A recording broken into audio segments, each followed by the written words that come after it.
goes. One day back in 1957, Jason drowns in Crystal Lake at the young age of 11. The counselors ain't hear nothing. They were too busy busting. Jason gasped for his last breath, trying to reach for something. That was all they saw. This kid was reported drowned. They searched Crystal Lake, but his body was never found. Mom broke down and cried. Her only son died. Why, little Jason? It's all she had in her life.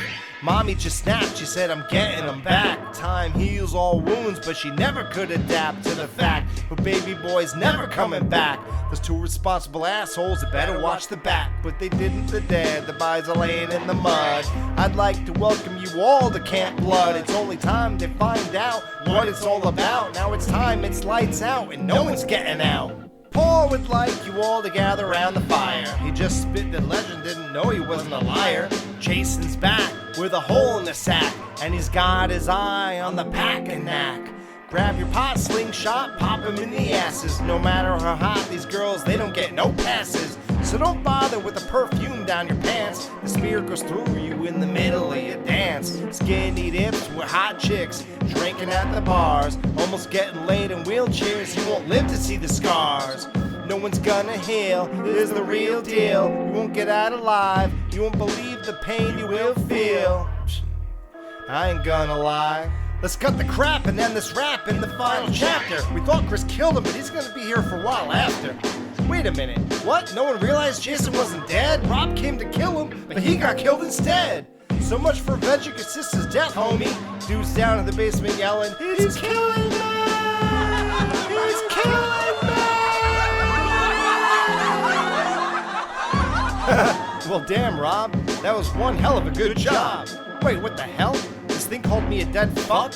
Well, Ted's one too after his head is where Jason got his knife stuck. Oh, damn, Jason's more brutal than ever.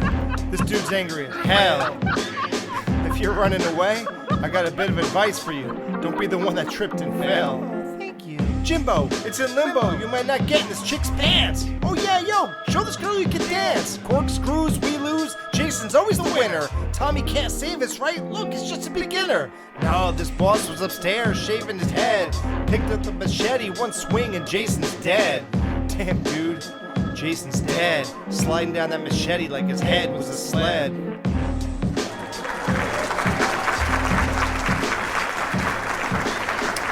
It's October. It's the 13th. It's not Friday, but it's Monday. So that means Dead Man's Party. And we have a very special show tonight. As many of you know, in Skeleton Crew days, we did the battle of the Halloween versus Friday the 13th to see the better franchise. Well, now it's time to get into one of those franchises and find out which is the superior movie.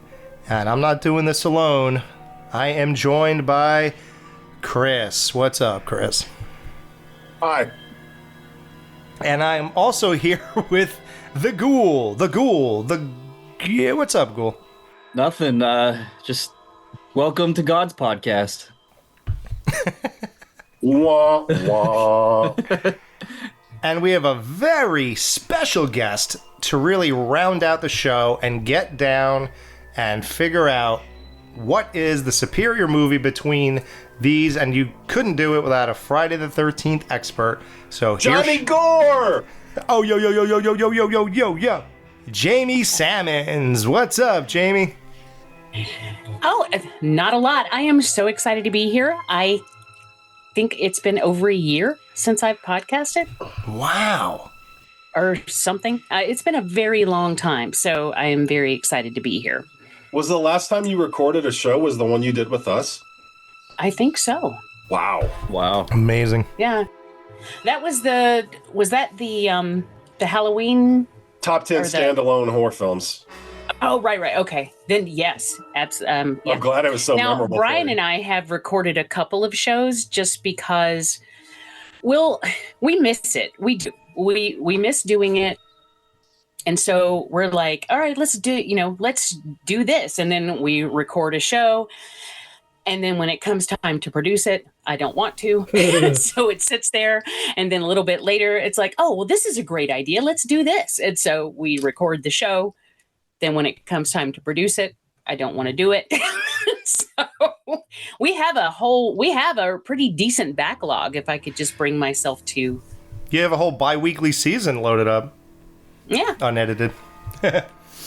No, I get it. Production is the worst part of this. Listen, it's satisfying. It's cool to bring your show to its peak, but it's very tedious, and it's a thankless job. But Chris thanks me every once in a while. I was going to say, we appreciate you. He really does. And the Ghoul does too, I think. Absolutely. Yep. I always appreciated you. You did, but you don't anymore because it's... Well... Yeah. Well, you'll appreciate this show, and you appreciated that last Halloween show. I will. If I don't have to do anything but show up, that's like the old days when I first started.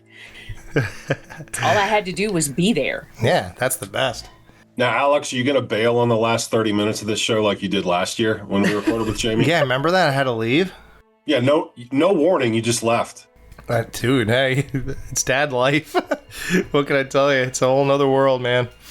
But let's get down to this world. The world. Let's get to the Jason universe. Oh, just stop it. It's fucking sad that that's where we're at in the world. So obviously, guys. So we're doing Never Hike Alone versus Sweet Revenge. Friday the 13th is back in the, I guess, pop culture of horror again. You know, people always talk about it, whatever, but it's actually active. After the lawsuit, we finally have some things going on. Basically, since it's back in the world of horror, we figured, well, me and Jamie were kind of known for being the Friday the 13th podcast, sort of, with Skeleton Crew. Not really, but we did enough, often enough, where you would think, like, what's wrong with these people? Why do they keep talking about Well, them? there was a running joke with the listeners that we have mentioned it on pretty much every episode. It came up somehow. Every movie's compared to Jason somehow.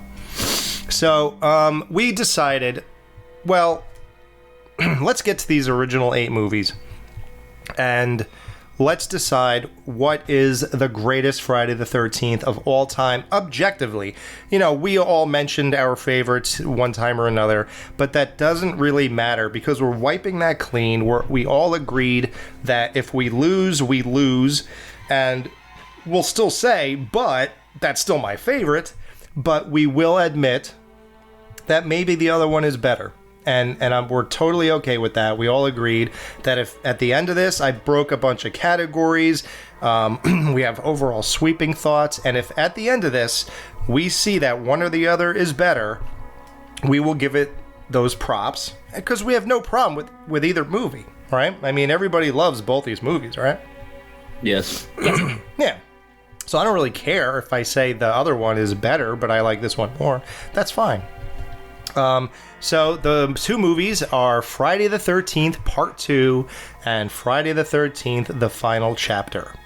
Now, in all my days, I've been doing this horror thing online since 2004 when I started a message board that really blew up because I guess I did it early enough. So we had like tons of members. And it was very active. Like, you come back every day and there's like 57 more posts. It's like, oh wow. And it was basically a Friday 13th. It was called Crystal Lake After Dark. And you know, we had other sections we had for horror and stuff like that. But so since those days, what I've discovered, and I was part of other message boards and other groups on Facebook, whatever. And what I've always kind of heard for years is that the best Friday the 13th is either 2, 3 was there for a while, 4, or 6. Now, I don't think any of us are even going to entertain the idea that Friday the 13th, Jason Lives is better than these 2 movies, correct? Get out. No. Oh, yeah, correct. Yeah. I love it. But no, it's not better than either of these 2. I like 6 a lot. I always have. It's the first one I ever had on tape as a 12-year-old, so I've seen it a billion times. But over the last, let's say, 10 to 12 years, when I rewatch it, I'm up and down with it. I never dislike it, but sometimes I'm like, God, the tone of this movie's not really working for me tonight. But sometimes I have a ball with it, so... Do you know that's the only one that has ever scared me? Oddly, I don't even know how or why, but after we watched that one, my friend and I, we couldn't sleep. We were constantly checking the windows, listening for noises. Like, it was bizarre because it's Were you under the one bed that is- like the kids in that cabin? What were you We going to be when actually- you grew up? we actually built a fort in my bedroom. And we were under the blanket fort. But I don't know why, because that is probably the least scary entry. No, but as a kid, it really works. But Let's start this off in the only way anyone really should. Obviously, throughout history, the first entry in every franchise is the best. Let's face it, no one thinks Jaws 2 is the best. Nobody thinks Exorcist 3 is the best. Nobody thinks, well, Nightmare on Elm Street's weird. There are purists and there are Part 3 people. Nobody thinks Halloween 6 is the best. Oh, wait. somebody does. Nobody thinks, I don't know, Evil Dead. Maybe they think 2 is the best. Who knows? Either way. Most people think Evil Dead 2 is the best. I am not one of them. I am Same not here. one. I prefer the first one. But Hands down. most people that you talk to, they're like, no, Evil Dead 2. Rah." Oh, there's a lot of people that think Army of Darkness is the best one. Like Christian. Fuck him. Oh, I love Christian. Don't talk like that about him. Exploding Heads, guys. That's my show. No one thinks Lost Boys 2 is the best. They think 3 is. Hey, I appreciate you sending me that Blu-ray, by the way. That's the only reason why I would have watched that piece of shit. He sent you Lost Boys 3? No, he sent me Lost Boys 2 because I won the it. Tribe? I won it off a Skeleton Crew. Oh, and he loved it, dude. Alex, yeah. didn't you tell Corey Feldman at a convention that was your favorite one or you loved that movie or something? I said I loved you in Lost Boys 2. What was his love his reaction voice. to that? The Corey Feldman voice. Did he fucking break out into a dance and start moonwalking and shit? No. My point is that Halloween. Yeah, you said Halloween. So my point is, it's not even a question most of the time. It's not even like nobody even considers saying the first one of anything is not the best. Even if you go to Rambo or First Blood, whatever, or Rocky, Terminator. people think Rocky's the best. People think Terminator's the best. Indiana Jones, they probably think the first one. Back to the Future, obviously, right? Like, they wouldn't even consider 2 being better. Oddly enough, Ghoulies 2 is better than Ghoulies 1. I agree. That is, you are correct. Wow, nice. See? But here's the problem with Friday the 13th. Here's the problem. That there are too many that people think is the best. Now, why would you say no one considers the first one to be the best? Some people do. Not a lot, but I've heard them. Because Jason's not in it. I mean, other than the dream sequence, but that's it. Now, let's say it was a masterpiece like Halloween, Texas Chainsaw, all these other things, but it was just Miss Voorhees.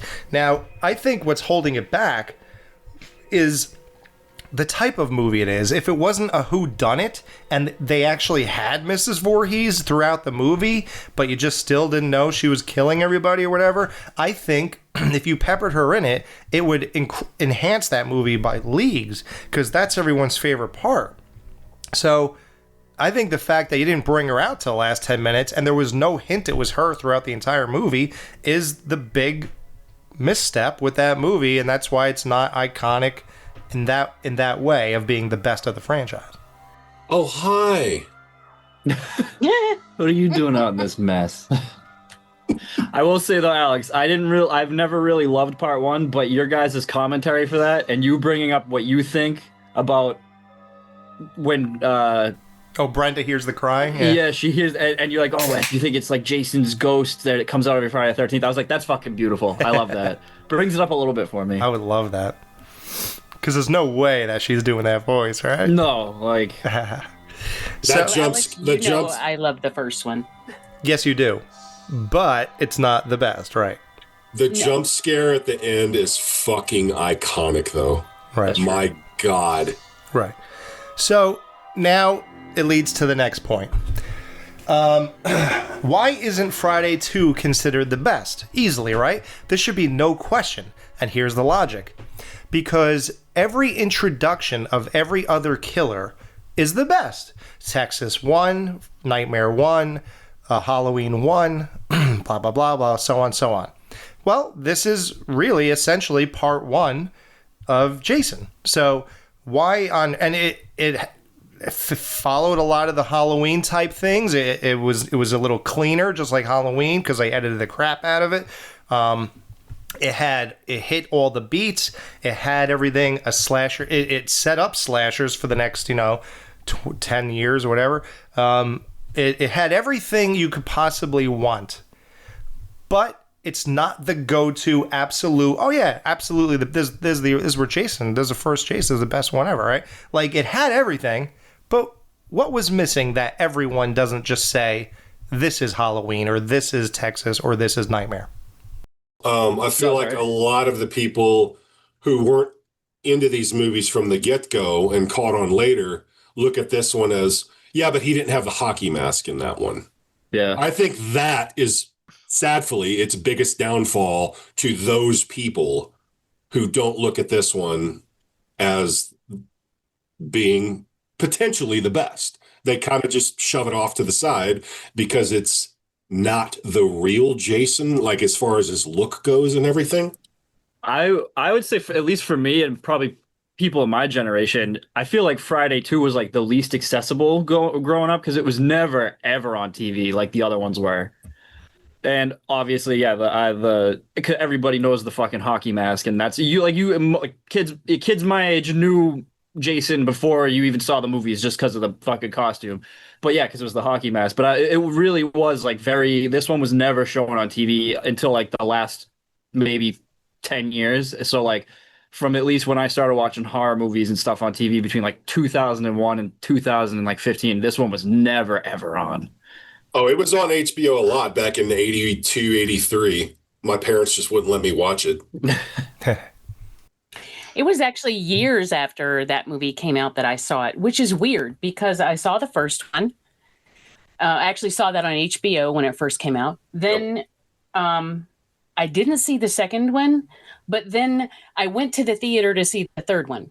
And it was years later that I saw the second one because I think you're right about the accessibility. It just wasn't anywhere. And then the fourth one, same thing. I didn't see that one in the theater, and it was years later when I saw that one. So I think it's kind of cool that we're talking about two films that I don't really have nostalgia for. So anything I say cannot be blamed on nostalgia because neither of these films did I see at, when they came out. Oh, perfect. I was gonna say that's like the ideal contender on this one. Now, yeah. We want hosts who are non-biased. And listen, I technically I know everyone thinks I'm biased, but I'm willing to admit my movie doesn't stack up if it doesn't. And I will figure that out through everything we say. So, but I'll still say it's my favorite. Yeah, we're playing by the rules here.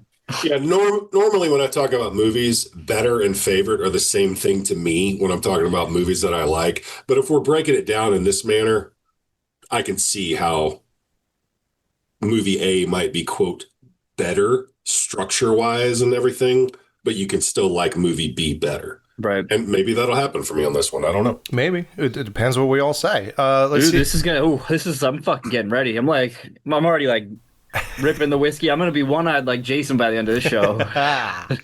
Zing! Behind you, is that one of those things that you play? Yes, it is. What's it called? Ambient soundscapes. What are you listening to right now?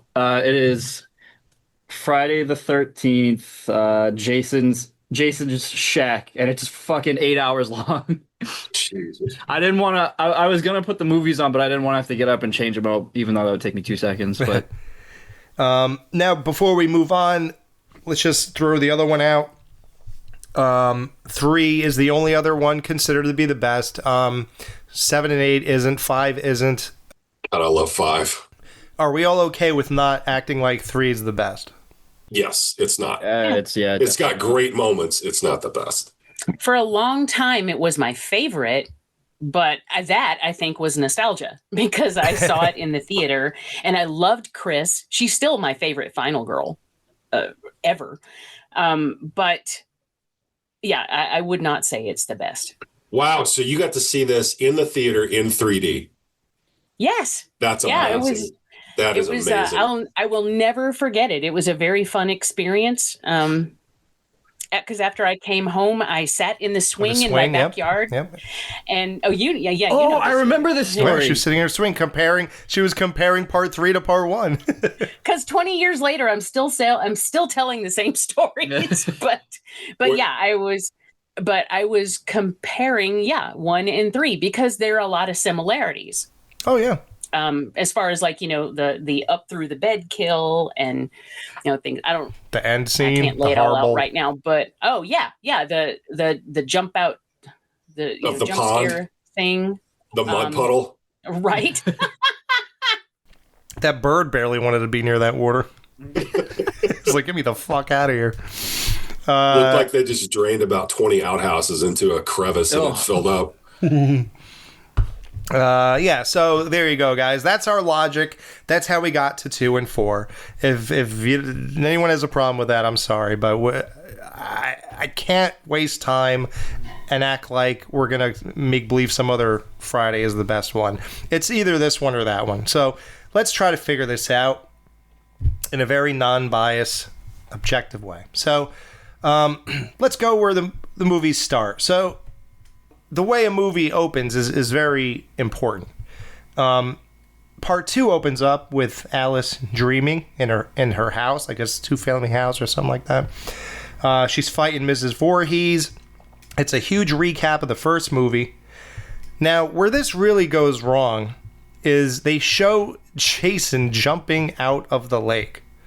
Now, that is a major flaw in this recap because it's entirely counterproductive to the point that they are trying to drive home that Jason is now fully grown. And it's like, if you're trying to send home the idea that Jason did not die, he drowned, but he, I guess, crawled out, threw up, whatever, gasped for breath, he crawled somewhere and just kind of survived, did whatever he did for whatever reason. He didn't drown, because drown means you die. Well, he choked on water, I don't know, whatever he did. And then he got out and survived. Why would you show the 11-year-old of him jumping out of the water how many years later? Because that was, 57? It's 80? So that you're trying to show that, like, the, I guess, zombie-type version of him did this, but that shouldn't exist. Maybe the dream from the first one entered into her dream in this one. Yeah, but as an editor, you shouldn't show that. No, I agree with you. But I'm just saying, if you want to force it to work, you could just say that if you go along with that being a dream sequence at the end of the first one, then it was her dream. So it kind of makes sense that it would be present. Right. But at the end of the first movie, though, she doesn't think it's a dream. She thinks he's still out. No, she doesn't. That's true. Yeah. That's why it's kind of ambiguous. Honestly, I never heard anyone say dream until a bunch of podcasters came along and we tried to make it make sense. Like that was not something I ever heard when I was coming up. Well, Ted said she panicked and fell out of a canoe. Yes. So he, is that true? Did she panic and fall out of a canoe? That's kind of weird. But whatever. The point is that you shouldn't show it when you're trying to show us that this guy survived and he's 30 whatever years old right now. Then you get a walk through Alice's apartment. And the only real payoff here is the head in the refrigerator of Mrs. Voorhees and the ice pick through her skull. That's all the major payoff, but it is a great recap of the fight in part 1. So you got that. Now you get to part 4, which might be the greatest opener recap in any horror film ever. It's amazing. Yeah. It starts the movie off with a bang like you've never seen before. It oddly showed Jason jumping out of the lake again, which is weird, but at this point it's not as counterproductive But by now we know that Jason's alive, he's fully grown, and that point's so driven home. It's not that big of a deal. So that clip is not so consequential. So, what do you guys think of the opener of part 4? Fucking Jesus Christ! Like I think I talked about this on the Halloween 2 episode when they're at the house, like all the cops and EMTs are at the house where all that, like the Wallace house where all the action went down. And to think like an hour before that in the first movie, that was the most terrifying place on the street because all that shit was going down. And then now it's the safest fucking place on the block because all these people are there. Same thing with this. This scene where all this gruesome shit happened. Right, you lead into the end of part 3. Yeah, and you have all these EMTs, paramedics. You have a helicopter with the light and everything, like, and then they're wrapping it up, and then they all drive away. The lights disappear, and then it's just dark, and then it just lingers on the shot, and you're like, to think all this stuff that just happened here, now it's just like, I don't even know what the term for that would be, but it's just like a weird, like, the stillness of like what, like all What the shit that took transpired, place, right. and then now it's just over, and then Amazing. it's just like. Oh, Even him laying there with the axe in his head, everything about this. yeah. So not only do you get the greatest highlight reel of arguably the 3 greatest slashers by this point, but now you lead into the end of part 3, and then you get to that quiet moment. I mean, can we really compare part 2 to that? Alice, in that Part 4 has the better opening. has the better opener. Can we all give a ding ding to that one? Is it right? Yeah. The only payoff. 100%. And I think a big part of that is because they thought it was going to be the last one. So they poured everything into it as far as we're going to catch everybody up and wrap everything up. And, we're presenting everything to you from the previous movies. And it's in such a way that it feels like they're trying to bring things to a close. Sidebar, I will say 4 years later in part 7, the opening of that, when they have Crazy Ralph narrating that. Yeah. That's pretty fucking awesome, dude. Yeah, that is very cool. It was a death curse. It is, but you know where they kind of slip? They focus on part 6 too much? Yeah. Yeah. I will say, Well, I mean, it makes sense. That was the previous movie. Right. Yeah. I will say, as far as and that was the one where he became zombie. Correct. Yeah. His most badass look, for sure. Okay. I mean, for New Blood, I'm just saying. Okay. I thought you meant 6. No, fuck no. Utility belt? Yeah, utility belt Jason. Rambo Jason. Yeah. You mean First Blood? But the opening for Friday 2, I will say the payoff of killing your main character from the first movie is ballsy for, what was it, 81? Yep. Like, that is a good thing. But yeah, no, Friday 4 opening smokes it. Oh, totally. Yeah. And listen, it's no fault of 2. It didn't have a highlight reel to give you. Plus 4 comes out in 84. You already had a few other slashers that were a little more, I guess, for lack of a term, like stylized and like they popped more. 2 is still in the vein of the first one, which is, I mean, it was filmed in like what, 79? So it still has a little bit of that like bleed over from the 70s to it. And not to mention the actual title card when the hockey mask shows up on screen and then the words Friday the 13th come, shooting through. Yeah. And then boom, the words the final chapter come blasting through and it like explodes in flames. And that's fucking badass. Yeah, Right. That is cool. Yeah. Also, I think that their attention to detail as far as picking up from the third one to this one or to the fourth one, recreating the barn and that whole area, that to me is basically seamless. I think if you watch those movies in a row, which a lot of us do, then it's pretty seamless. And that's very cool. That took a lot of thought. And back then, and even now, that slashers don't always take the time to think that much. Right. They don't usually put that much effort into it. And you can't even tell it's not Richard Brooker. It's not like, oh, what the hell is this? This guy's 40 pounds heavier or something like that. Like, nothing. You don't think anything of it. No, I never even think about it at all. The transition from Richard Brooker to Ted White is very seamless. Right. Well, that should just about cover it. For openers. So let's move on to locations.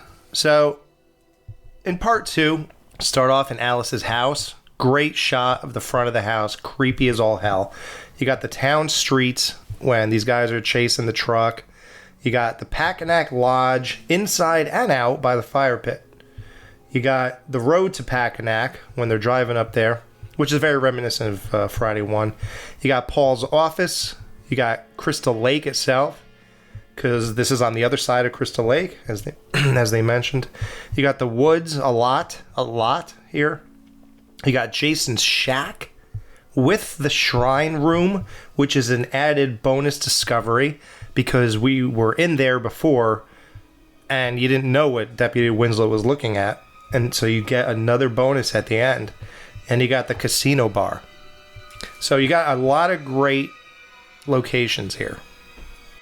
Amazing. I love that main cabin that they're all staying in part 2. It's so cozy feeling. Like, that's somewhere I want to go and stay for the weekend and party with people. Mm-hmm. It's Dude, the Dead Man's Party Airbnb next summer. Well, I think I agree, too, because especially if I know, Alex, you played the game, you can actually get to go and explore this whole camp, but inside the house. And Chris, you're absolutely right. It's like very like cozy, nestled, like it is warm. Perfect. Yeah, like warm. very nice, Yes. like party house with your buddies. Yeah, if you have the Friday 13th game for PS4 and 5, oh yeah, you could explore all of this. It's amazing. And Jason's shack, oh my God. Yep. Talk about one of the creepiest. Can you imagine walking through the woods and coming upon some place that looked like that? I'd shit my pants immediately. Yep. I mean, just looking at it from the outside alone is horrifying. You wouldn't have to. He has a toilet. Yeah, but according to Dave Z, he only comes in it. I always thought it was a nice touch that he had the curtain. Like, oh, he's modest. Well, if anyone walks in here, they're not going to see me shitting. Yeah, like, well, I think honestly he was just copying what he saw in the outhouses. He's like, oh, so yeah, for sure, yeah. yeah, right. Like he's like, and I like how Jason doesn't even realize that there's no plumbing going on here. He's like, let me just take this thing people sit on when they shit, and it's Yeah, fine. you think he empties it, he lifts it up and then like dumps it outside. Yeah, like Dumb and Dumber. Yeah. yeah, exactly. But like Alex so magnificently said years and years ago, there's no plumbing, obviously, so why isn't there a mound of shit in that toilet if he shits in that toilet? There's no shit in there. Did Maybe he he had just just put it in there dumped for it. decor? Did he scoop it out and scrub it? Yeah, he might have just emptied it. Well, maybe he didn't know what it was for. He just knew that he was supposed to have one. Yeah, he copied the look. Like, oh, this is supposed to be here. That actually, I've never considered that before, but that's why I love fucking talking about these movies for the 150th time, because I always think of things I never thought of before. But You're like the Scarecrow. I think you're right in that he was copying what he saw. If you think about it, I don't know if you ever built a clubhouse when you were a kid. Yeah. But for anyone who ever did, you obviously didn't have real walls and real, you didn't have drywall, you didn't have plumbing, you didn't have all the things that a regular house would have, but you had the closest you could come to it. And I mean, I remember I built a clubhouse when I was a kid and used an ironing board as a door. Like that, like a door handle? Well, it was the whole door. So you could swing the ironing board out and then go into the clubhouse. Oh, that's pretty creative. But and like corrugated aluminum and all of that. Basically, it was like Jason's shack, only a little bit cleaner. Part 3 had corrugated aluminum walls in their bathroom. That's true. That is true. Which it still doesn't make any sense to me, but because that was their house. Could you imagine? That's what Alex said on that show. He uses corrugated metal for their houses.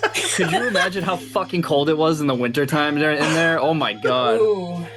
Now I wonder if maybe they did have a regular bathroom in the house, but she didn't allow him to, do that business in the regular bathroom. Maybe she made him go out to the corrugated aluminum bathroom. Yeah. And there was corrugated aluminum walls for Demon too. Oh yeah, well that was a porta potty. That shit box is gross. Yeah, that was a trailer park bathroom. So that's understandable. This guy lives here. It's like, what the hell's going on with your house? But yeah, no, you could. I would hang in this Packanack area for years before I got bored. Like, it's amazing. So it wasn't. Sorry, it wasn't until the last maybe 5 watches that it just never dawned on me they weren't at the same Crystal Lake Resort as the original stuff. They were at their quote training site, as they referred to it as. Yeah. So it was a different campground on Crystal Lake. Yeah. And that never dawned on me. It's funny when you think of it, though, now that you say that, Chris, when it was only a training thing, they weren't even supposed to be there for the whole summer, it sounds like. So they were going to get trained there for like a week and then go some other camp. And then this whole shit happens. Kind of fucking crazy. Yep. Fucking cursed. So part 4, we have the barn crime scene from part 3. You got the hospital that Axel works at. You got the road to the houses when the kids are heading over there to the outskirts of Crystal Lake. The house is on the outskirts.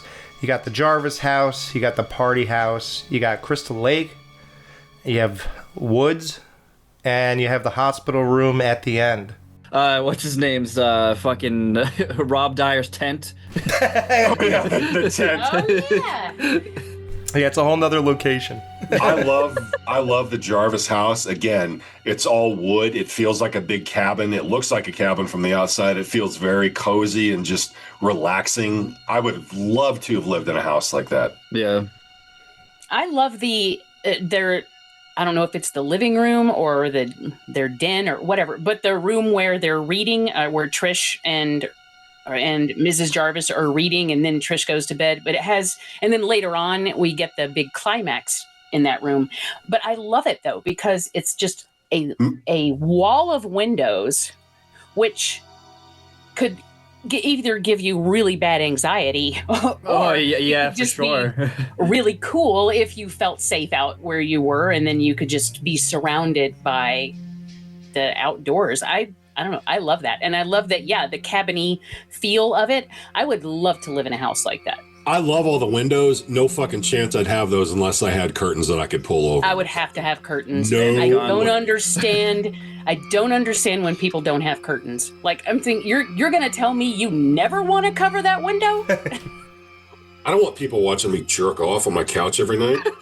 Yeah, but her husband doesn't even live there, so there's nothing going on in that house. Yeah, what's the deal? Where's he? Do they say?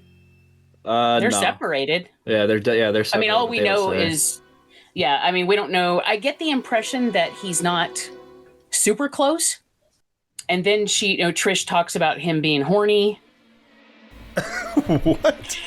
Well, because they're talking about how she's trying to get them back together. She wants the parents to get back together, and then she says something about either him or the mom. Somebody is horny. I don't remember, but Trish Jesus, said it. I don't remember that comment at all. Wow.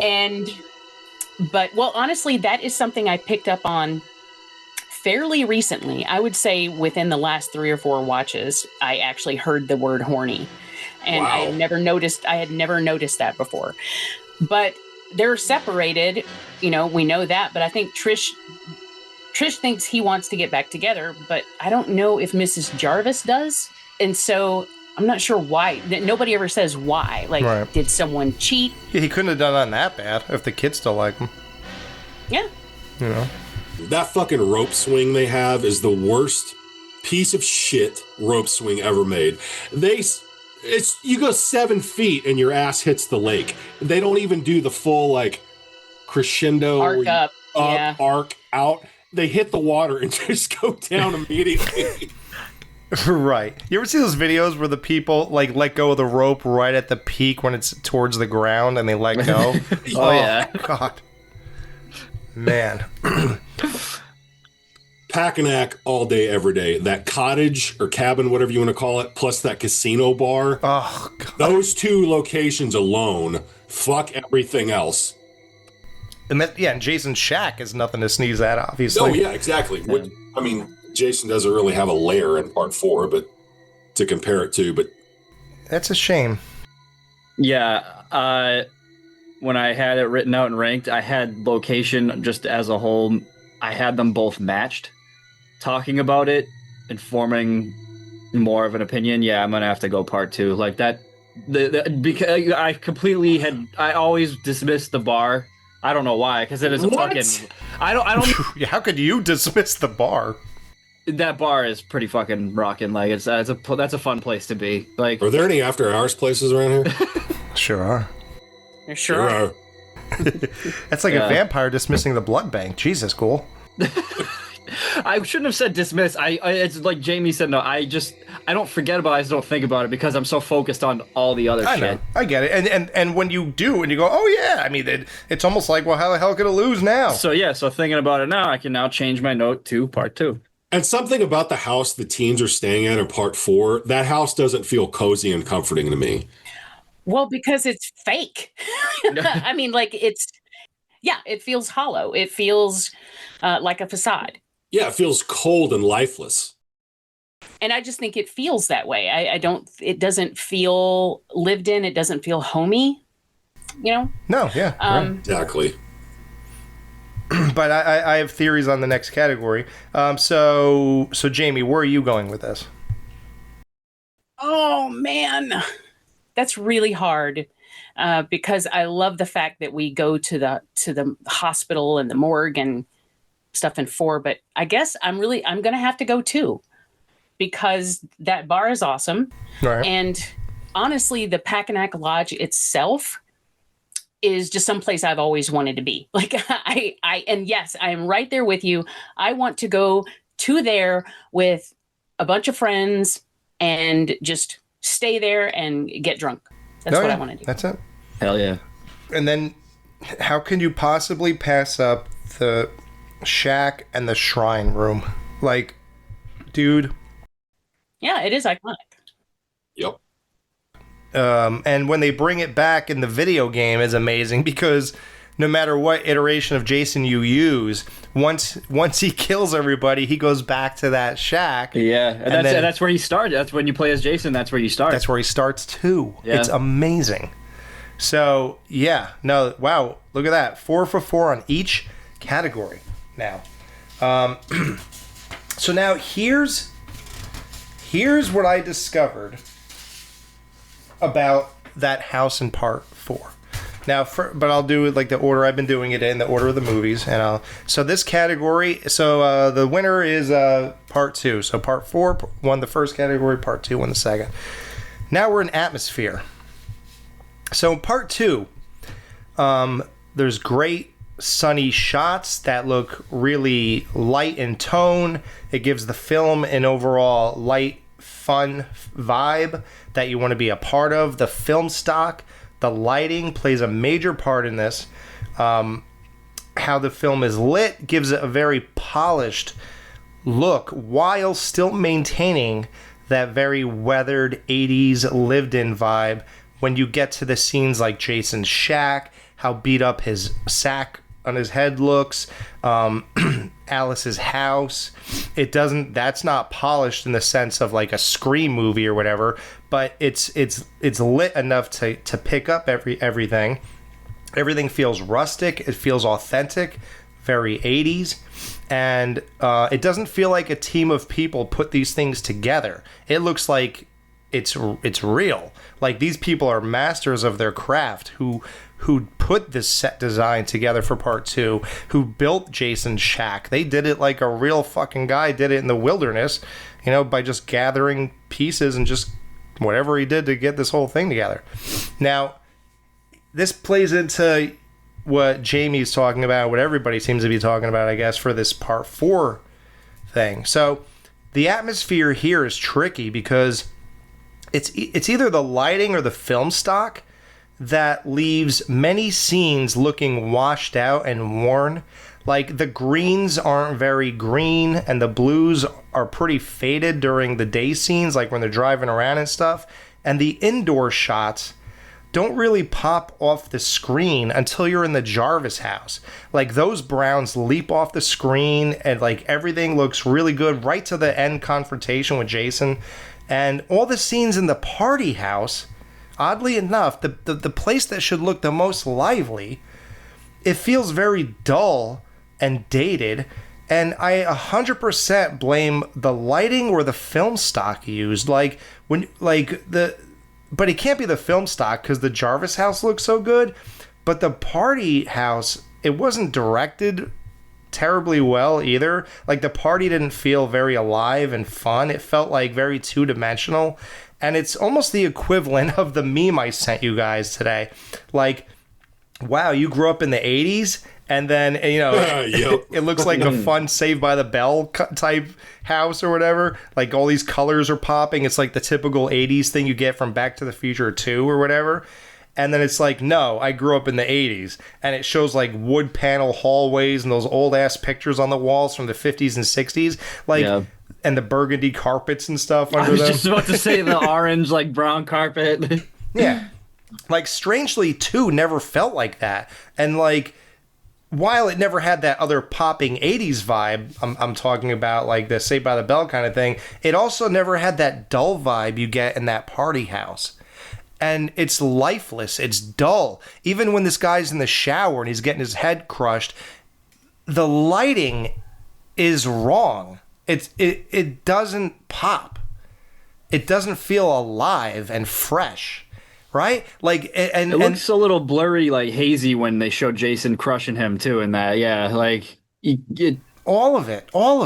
It's weird, right? And I think that is to what you guys are saying. I think that speaks. Like, are we discovering it is the lighting or the film side? What do you think it is? The lighting is vastly different in the two party scenes. Like we said, the part 2 just feels so warm and fun and cozy and lively, and part 4 just feels cold and almost lifeless. It's weird. I don't know. Maybe that has as much to do with the characters as the setting. I don't know, but it's a completely different vibe. Totally. Yeah, totally. Like I said, I think and you're probably right. It probably is mostly the lighting, because just about every house you see in a movie is fake. So, right. They build sets all the time, but for some reason that one, it just feels, and the only word I can keep coming back to is hollow. It just feels empty. It feels surface. And I don't know if that means anything to anybody, but that's what I mean. Like, there's nothing below, there's nothing beyond the facade. So it just doesn't feel like a real place. Oh, that's the perfect word. It feels like a facade. Like when you have Crispin Glover and the other dude in the kitchen, you really only see like a part of the kitchen, counters, and it's the counters, and it's just it's just plain. Like, you don't even see, like, Alex, you were saying, like, you have, like, the wood panel, like, sometimes the half wood panel on the bottom, and then the top is, like, drywall or whatever. You don't even get anything like that. That makes it feel like an actual place. Even part 3 felt better, right? Like that house they were in. Oh, for sure, yes. Yeah. And that was all I feel like looking. in 2, I feel like in 4, in the party house, sometimes it's difficult for me to get an idea of where everything is, because the scene where they're all dancing, and then you've got like the sofa facing this one way, and then they're all dancing, and then there's the record player behind them, or the stereo, I don't remember. But then when Ted is watching the Blue movie, right, it looks like a totally different room. Is it the same room? I assume. Yeah. Because even the part where Crispin Glover is in the kitchen, and he's like, when she comes walking in, and he's like, he thinks that's funny. He thinks that's a funny thing he's doing. Where the fuck is she coming from? But then later on, when he's in the kitchen and he's screaming for the corkscrew, Jason comes from off to the side over here. Where was he coming from? Like, it just spatially doesn't make sense to me. You know, I'm dropping the ball here. I've played that video game like a billion times. I should be able to tell you guys everything about this house. Dude, that's what sucks about it being not able to play anymore, because I could have easily brought that. You can play it. You're just Jason now. Really? I thought they completely just took it all away. Oh, no. You can play single player, but you're Jason. Yeah, you're killing people. That's fine with me. Are you talking about the NES game from the 80s? Oh, yeah. Yeah, that's the one. Even the daytime scenes are really enjoyable. Like you get to see them hanging out and grilling and cooking and having lunch. Yeah, that kind of stuff. Yeah, I'm here. Do you know we say that last week? Brian made brats on the grill, and then he was like, "The brats are ready," and I was like, "I'm here." But atmosphere. I'll go. Not even just like structures, or lighting even, but just the fact that you are at a camp in the second one, where to me that makes it feel like a Friday the 13th, because ultimately that's when you think camp horror, that's what you think of. And in part 2, you get that campy atmosphere with the multiple cabins and the woods and the lake and all of those things. And plus, they're counselors doing counselor things, and they're cooking out, they're hanging out. I just think overall, the overall atmosphere of that film is better. Right. It definitely has like the same vein of like the first Sleepaway Camp, where it actually like you're not like, I'm not even doing this to be like joking, like, because that movie spends as much time with the like quote adults as it does with the kids. And this one, obviously, it's only adults, but you could absolutely see if there was a Friday the 13th Part 2 that existed where it was actually the teenagers with the kids, it would be very similar to that. And that obviously is a fucking fantastic, like, atmospheric thing. So, yep, I totally agree. Okay, well, let's throw votes just to make it official. I'm going 2, Ghoul 2. Chris seems 2, Jamie said 2. All right, well, at least at the minimum here, we all can see the same things. So we might get to the bottom of this. Because it seems like each category is obvious. So that's good. So let's get to characters here. So part 2, you got Alice from part 1. That's kind of a big deal, even though they did the Halloween 5 thing to her, and they just brought her in to kill her off. So that's not the greatest thing in the world, but it's cool to have the girl from part 1 in this movie. Yeah, it just gives it some continuity. Yeah. Yeah. And Ralph does too. Oh, Yep. yeah, that's right. Yeah. Very good. Good call. Yep. And who knew he was a perv?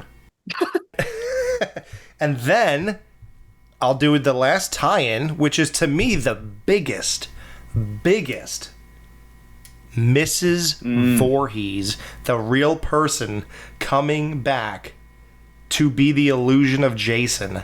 Oh my God. Yeah, that's a good point. Yeah, she filmed those scenes in her garage or something, right? That's what Matt said. Yeah, they paid to fill her gas tank. Of the car she bought in the first movie. Bought her lunch. I was always impressed that they got her to do it, since she barely wanted to do the first. Well, she didn't really want to.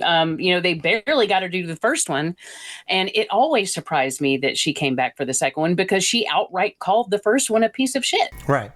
And I'm impressed that she agreed and then gave such a stunning performance. Well, that's one thing I guess you can't say, or you couldn't say she's not a professional. No. Oh, yeah. Because even in the first one, which she really hated doing, she did a good job. Because she is a professional. And I respect that. And I could see back then why an actor of her age at that time, when, slashers obviously weren't a thing, when she was in the bulk of her acting career, was thrust into this movie and was like, what in the fuck is this? But she still gave a great performance. Yeah, even she like was... I'd hate to look up her age after we've been doing this shit for almost 2 years. She was probably like 35 in the first movie. No, she was 45, I think. Or what? Do you think she was 50?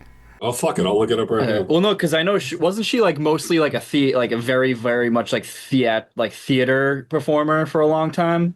Because I know that I'm pretty sure there's like a story about her on set on part one where the scene when she slaps. Oh, right. Yeah, and that she's like, well, that's how we do it on stage or whatever. And he's like, well, you're not on stage. So I could see how she would like disown the first one. She was 53 when they filmed the first one. Yeah, she didn't look bad. And she didn't die God. until like what? No, she looks 73, dude. Oh, stop. I'm just saying, thank God she was actually older than I am, because I'm like, if she's younger than me in this, then I that's bad. I thought you were 57 with 18 cats. I thought about that earlier this week. And I was like, I can't wait until I actually turn 57. I'm going to get 18 cats just to spite them. You got to. You got Paul, iconic. Ginny, oh my God. Possibly greatest final girl in horror cinema. OMG. Hold on. Stop. Do you really think Paul is iconic? I grew to really love him. I mean, he's fine. No, I think he is. Okay. Yeah. Especially since James A. Janice has, he brings him up every second on Dead Meat, and every time he comes up, he's like, Paul Holt. So now, whenever we talk about him, we have to go, Paul Holt. It's just, and so for that reason alone, he has become iconic. But I guess everybody wouldn't necessarily know that. But well, he sure doesn't know how to wear a fucking hat because he wears his Yankee hat like this. It's because he probably hardly wanted that on his head. He's like, I'm not really putting this Yankee hat on my head. He's a Mets fan.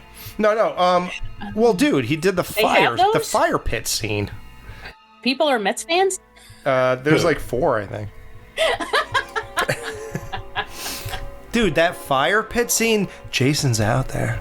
No, that scene's great. He's good in that scene, but I don't leave the movie thinking about Paul. You don't wonder if he's dead? No. Do you wonder more if Paul McCartney died, right? So, Ginny, quite possibly greatest final girl of horror. Agreed. Jeff and Sandra, amazing couple. Ted, cool goofball. Weird thing how he survived from not coming back, so that's pretty iconic just for doing that. Getting drunk saved his life. Yes. Ghoul does that. Mark, iconic death. Vicky, Terry, iconic skinny dip scene. Scott, Deputy Winslow is awesome. So now we get to part 4. Axel, awesome. Nurse Morgan. You gotta love a girl like that because that means we all have a chance with her if this guy was with her, right? Unless he made a lot of money, I don't know.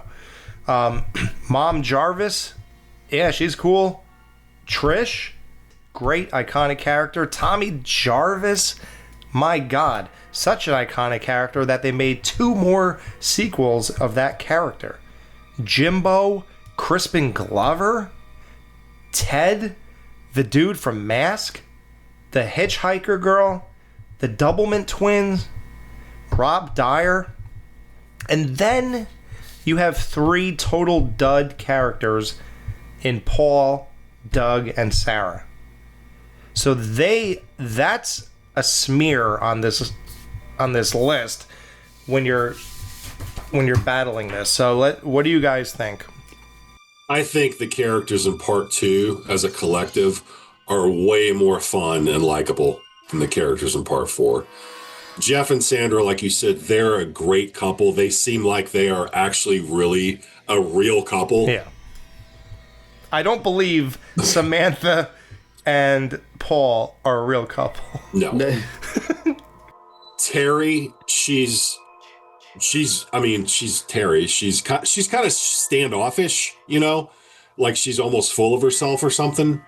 But you still remember her when the movie's over. Oh God, yeah. I remember right now.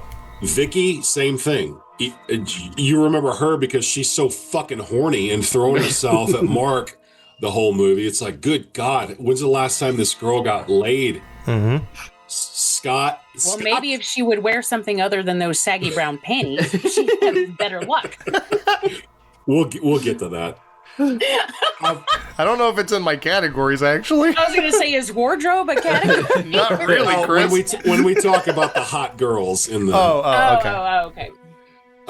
Scott, I've always thought he was the most forgettable one. He's kind of a douchebag Oh, he's cool. with his He pop just doesn't really college. have any personality. I don't. He's very vanilla, and he's always the one that I just kind of like mentally shove to the side and don't really think about. Oh. Mark seems like a super nice guy. Like you root for him. Like you kind of feel bad for him because of the wheelchair thing, but he's still super cool and seems like a healthy, pure guy. You know, is leading life on the straight and narrow. Jenny, like you said, the only other final girl I'd put up against Jenny in horror would be Nancy from the first Nightmare on Elm Street. In my personal opinion. Okay. Ted, total goofball. He's funny. He's fucking like 6'5". He always, every time I watch this movie, Ted he would have been the perfect Ichabod Crane in the Headless Horseman movie because he's so tall and scarecrowish. He's got the same kind of face that they have in the cartoon too. You're right. That's what I always think of when I watch this is Wow. Ichabod Crane. I mean, his legs are like those fucking straws they give you in coffee that are straws, but they're like stirrers also. They got holes in them, but no one really drinks out of them. They're like stirrers. When they're on the beach, that one beach shot with and Jenny's in her bikini, him and Jenny have the exact same body. Nothing there. Jenny does not have a nice rack. But here's the thing. It's not about, and we'll get to this in Hot Girls, Jenny supersedes that. Yeah, this is something that I think is pretty universal across guys that I talk to about Friday, and the ones who love Amy Steele, but the ones who love Jenny. Guinea? Who spells Jenny Ginny? Yeah, Beetlejuice spells Beetlejuice the way Jenny spells Jenny.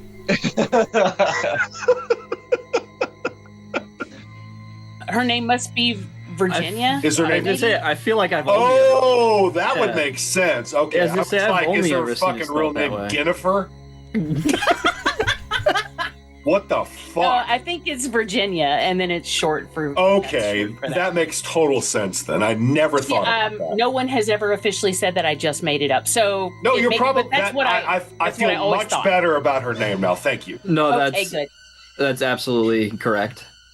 But every guy that I ever talk to who loves that character, it's always the same. It's always, she's not the like physically hottest, but there is something next doorish, approachable, whatever, realistic about her. Yeah, you know? she seems like she's got a good head on her shoulders. She's very nice.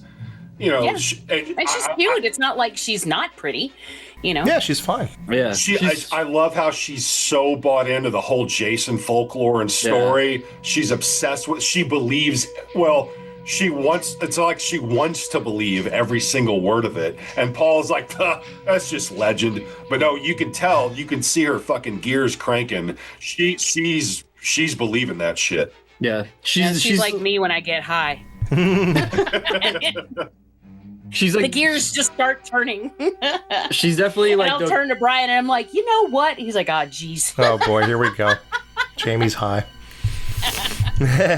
She's definitely the type of girl you'd like settle down with. She seems like she'd be like a fun person to drink with.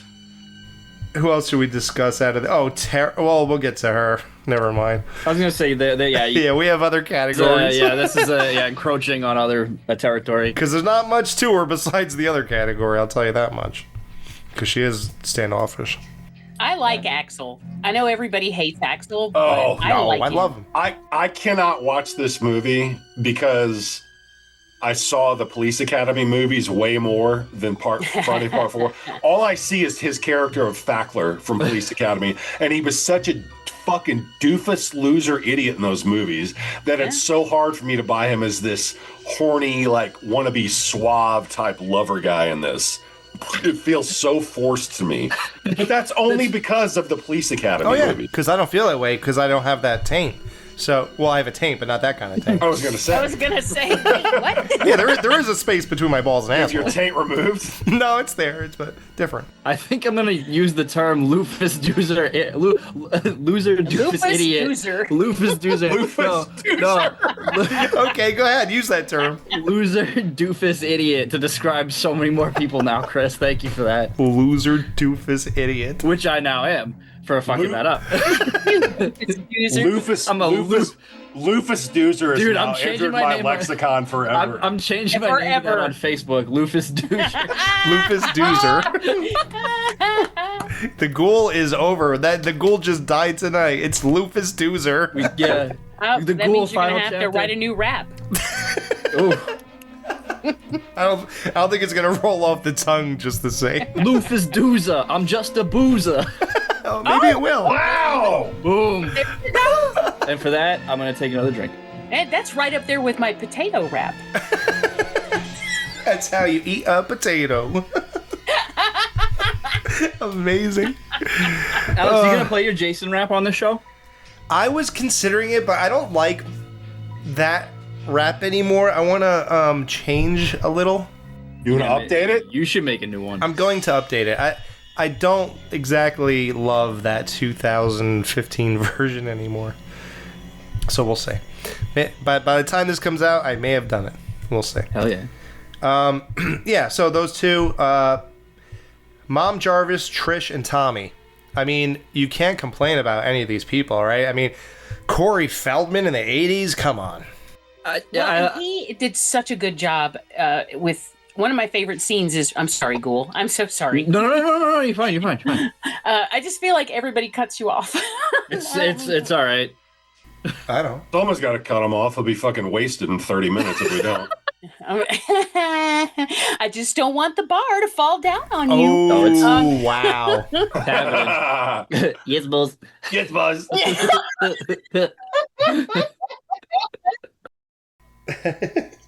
Oh, I know what I was going to say. The scene where he is looking out the window before his mom comes in, and he's and he starts doing the jumpy on the bed little boy is so excited. He starts he's headbutting the pillow, and then he rolls on his back and does some kind of fucking.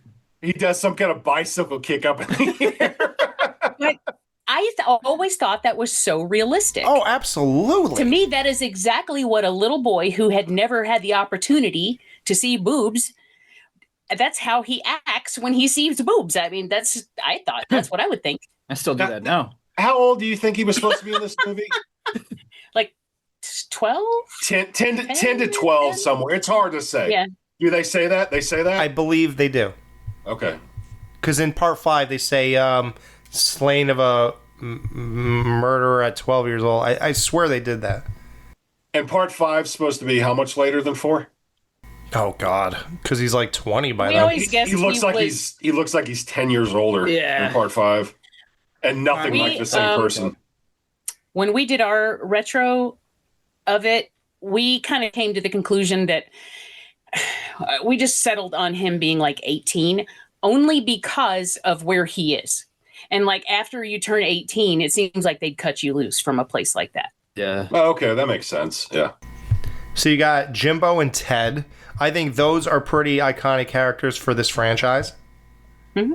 Right? Dead fuck, all that stuff. Are we going by iconic or No, when I say iconic, what I mean is like standout guys. you remember them? Yeah.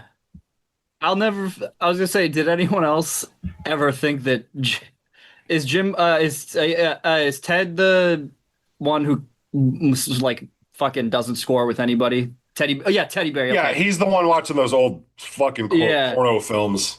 Did anybody think he had an actual computer the first couple of times? Yes, I did, because it sounds just like a keyboard. It sounds so much like it. I don't know what the hell he was hitting there. No, yeah, I almost got mad like a couple times. I was like, why don't they show the computer that he's typing it on? And how are they able to have it without like internet? This is also like watching it like now, like or like 10 years ago, being like, wait, how did he like? And then I realized, oh, he's just making the noise. And it really said he's a dead fuck. So the hitchhiker chick, that's pretty memorable for a girl who was on screen for 2 minutes. Dude, she's so I hot. can never I can never look at this kill whenever it shows up on screen. Yeah, when she squashes that banana. And it's disgusting. I always look away. To me, that's like the grossest thing. And the banana? all the kills, the banana part is the grossest thing. Well, wait, doesn't she also kind of drool while it's happening too? She opens her mouth and the fucking mush falls out of her mouth. Falls out of her mouth. Gross. Yeah, it's pretty gross. It looks like fucking baby food. Yeah. You got the Doublemint twins. Now they didn't do anything that great, and their hair sucked this whole movie. So I wouldn't. Can't get home without you. They're memorable. They're memorable because they're twins. That's it. Right. Now listen. And twins. I've had the opportunity to meet them. They were literally like 10 feet away from me 3 times. Take an umbrella. And I never walked over to them. Really? Were they chewing Doublemint gum? No. I just didn't do it. Now, most honest answer. Can you imagine being one of these, quote, stars at a horror convention and being at your table and noticing people like glance at you and then just turn away like, nah, I'm not going to fuck with them. Taking pictures of you from a distance instead of going up and then just walking one. away. Yeah, look who I saw today, but I won't talk to him. Yeah, oh my God. And then you got Rob Dyer, whose job was just that, in the most hilarious way. Every time I watch this movie and he pops up, I'm like, wait, who is that? He shows up with his fucking backpack and he's riding in the car and he's like, what are you hunting? He's like, bear. Well, what? You can't be hunting bear. Wait, so he's supposed to be Sandra from Part 2's brother? Is that what's been decided? Okay. Mm-hmm. So then from him, he gives us one of those memorable kills ever. Then you got am I alone in this? 3 dud characters with Paul, Doug, and Sarah. Are these not the most dull? So dull. As you say that, I can't even think about who the fuck you're talking about. Doug is Matthew Starr. Guy who kind of looks like... Wait a minute. He's very feminine looking. He's from Hell Night. I was going to... Matthew Starr? He played in the TV show, Matthew Starr. Oh, but what's his real name, though? Barton. Peter Barton. Peter Barton. Yeah, I was going to say, you know him from Hell Night, obviously, because you said you liked that movie on our last show. I fucking love that movie. Yeah, my buddy Garai Myler loves that movie, and he is... Miller? He's obsessed with Peter Barton in Hell Night. Wow. I'm more of a Seth gal myself. I love Seth. Seth, a.k.a. Johnny Lawrence from The Karate Kid. Yeah. But see, I also love Johnny Lawrence. You see, are you seeing a type here? Okay, let's knock this category out of here. So it sounds like, although there's a lot of competition here and there in part 4, it sounds like part 2 is the winner. Am I wrong? No, I completely agree. I agree. Does Jason count as a character, or is he just his own thing? No. He has his own category. Okay. He's his own universe. Jason Universe.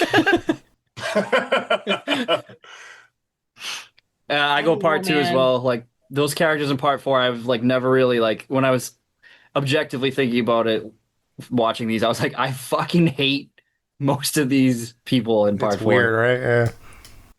No, I actually, most of them I really like. I do agree with you that there are some duds, but I feel like they're good kids. Like they even Ted, or Teddy versus Ted in the second one, even Teddy, who is like, he's supposed to be the, I don't know, the annoying one, the jerk, but I don't think he is. And there's that sweet little scene when Sarah's about to go upstairs and she's like, good night, teddy bear, and then I don't know. I love that. I just think it's so cute. And to me, I get a lot of that from those characters.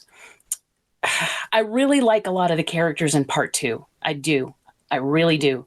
But I got to go 4. And if nothing else, it's just because I feel like this is the introduction to Tommy Jarvis. I love his whole family dynamic. I love Trish. I like the fact that they have Rob in there as a callback to the second one, which is very cool. Yeah, I mean, I don't know. I'm going to have to give it to 4. Okay. Barely. Just barely. Right. Okay. Jeff. What? You ready? For what? Camp Blood. We're not supposed to go near that place. Oh, come on. It's only a short walk. They'll never know we're gone. Jeff, I'm serious. I really want to see it. Look, when we get back to the city, we can tell everyone we were there. Oh, come on, you chicken shit. I told the others. They didn't believe me. You're all doomed. You're all doomed. Welcome to God's country. Scott, hi, good to see you here, buddy. You need it. You're too close. Things have been quiet for 5 years, and that's the way we want to keep it. What if there is a Jason? Oh, bullshit, Jenny. No, what if there is some kind of boy or beast running around Camp Crystal Lake? Oh, there's someone in this fucking room! Jason's out there. They wouldn't do anything like this. What do you think? I think you're drunk. I'll drink to that. Hit us again, sweetheart. And keep clean during your menstrual cycle. Damn that Paul him with his wilderness bullshit. These kids smoke better dope than I do. Jason, Mother is talking to you. What would it be like today? Some kind of out-of-control psychopath? A frightened retard? A child trapped in a man's body? I don't want to scare anyone, but I'm going to give it to you straight about Jason. No seconds on dessert for Jeff and Sandra tonight. Are you sure you don't want me to clear those? No, I'm collecting these. Have it your way, honey. I just don't want the bar to fall down on you. It's more fun using that child psychology on you. You're such a sucker, Warren. I don't intend to be in this thing the rest of my life. Terry, you turkey. Excuse me, are there any after-hours places around here? Sure are. On the whole camp. We'll find our own cabin. His body was never recovered from the lake after he drowned. That's my good boy. You've done your job well, and Mommy is pleased. Jason's a legend. A legend. All right, so let's get to the plot. Which movie had the better plot? So, part 2, 5 years after the events of the first film, summer camp next to the infamous Camp Crystal Lake is preparing to open. But the legend of Jason is weighing heavy on the proceedings. Months after Alice beheaded psycho killer mother Pamela Voorhees at Camp Crystal Lake, survivor Alice is still traumatized because of the murders. But there is one problem. Mrs. Voorhees' son, Jason, never drowned and died, so he saw Alice beheaded Miss Voorhees. Jason finds Alice soon and murders her. 5 years later, a camp counselor training program begins at Packanack Lodge, right near Camp Crystal Lake. As teenagers in the program start snooping around Camp Crystal Lake, they start getting killed violently one by one. I don't know if there's any more plot to this besides that. Pretty straightforward. Right. Yeah, I think the quote plots in these two movies are pretty thin. 4 tried a little harder. So, after being stabbed... Did they? Yeah, a little. Just a very little. After being stabbed in the head by Chris Higgins, Jason Voorhees is believed to be dead and is taken to a hospital for an autopsy. However, he is alive and kills a doctor and nurse and is loose once more. He returns to Camp Crystal Lake, where a young boy, Tommy Jarvis, lives with his mother and older sister. A group of teenagers move into a house next door to the Jarvis house. Rob Dyer is hot on Jason's trail of carnage from the events of Part 2 as he heads to the outskirts of Crystal Lake in search of the man who murdered his sister, Sandra, in Friday the 13th Part 2. Jason begins killing the teenagers and kills Tommy's mother. It's now up to Tommy and his older sister to kill Jason and end his murderous rampage once and for all. So the only B plot they give this is the Sandra Rob Dyer, and that's what I mean. They tried a little more. No, that's true. You know, they give that. There's a layer here on some level, but What plot do you guys feel is the more interesting, captivating, compelling plot? I guess part 4, since there's that added little subtext with Rob and the sister, because part 2 was just him coming back to kill counselors. Well, and there's also the whole Tommy Jarvis thing, which I think he. Oh, you know what? Damn, these movies have so much in common. I've never done a side by side with these like I did with 1 and 3, but they do, because think about it. Both of these, the final people at the end, used psychology. Even, and pretty much the exact same thing. Yeah. It just, Fuck. Yeah. just for some reason, he thought that he would. Look, I never got that. Like, I never got why he thought looking like Billy Corrigan was gonna make Jason stop killing people. Yeah, why would that stop Jason? Yeah, and he's like, remember? Like, remember what? Like, yeah, I have never seen you in my life, Right. kid. Do I remember looking at me when I was drowning? No. Well, Jason likes looking at himself, as we know, because he carries a selfie in his wallet in part 5. Oh, wait, that wasn't Jason. That was Roy. Roy, the paramedic. I am your paramedic. So stupid. Why did I say that reference? Because they brought up something about Luke, and because Roy was his father, someone, Matt or Dave said something about that, and you go, I am your paramedic. So random. So random. I am your paramedic. Oh, I did not remember that. No, you're fine. You're fine. Was it you, Alex, or Dave that sent the picture of Matt and like Matt side by side with the dead, supposedly Roy? Recently, right? Yeah. It was that Roy at the end of part 5 looks more like the guy running the crazy house than it does. Yeah, the Matt guy. It was his character's name, Matt. It looks nothing like Roy. That's why I can't even imagine people upon initial watch being like, oh wow, that's the paramedic guy. It doesn't look anything like him. I had no idea, not a clue who the fuck that was. And actually, we watch a lot of reaction channels, and we love watching people react to the Friday the 13th, among other things. But every single time someone reacts to part 5, they get to the end and they lean forward and, who is that? Because it looks nothing like him. That was the first one I ever saw from start to finish as a kid. I was 11 years old. And when they got to that part of the end, and you can see the bald cap, peeled back and everything, all I knew to think was, okay, so that wasn't Jason. That was some guy, but I didn't know it was fucking Roy. A guy. But yeah, he looks to me way more just like, he looks like Matt, like 100%. Oh yeah. Completely. But no, Matt in the movie, he has a scar on the left side of his face. And I think, it's hard to see, but I think that guy has a scar. Yeah, I'd be willing to bet money that was not the actor that played Roy that was in that final shot. It was not him. They thought it was going to be so fast that nobody would notice.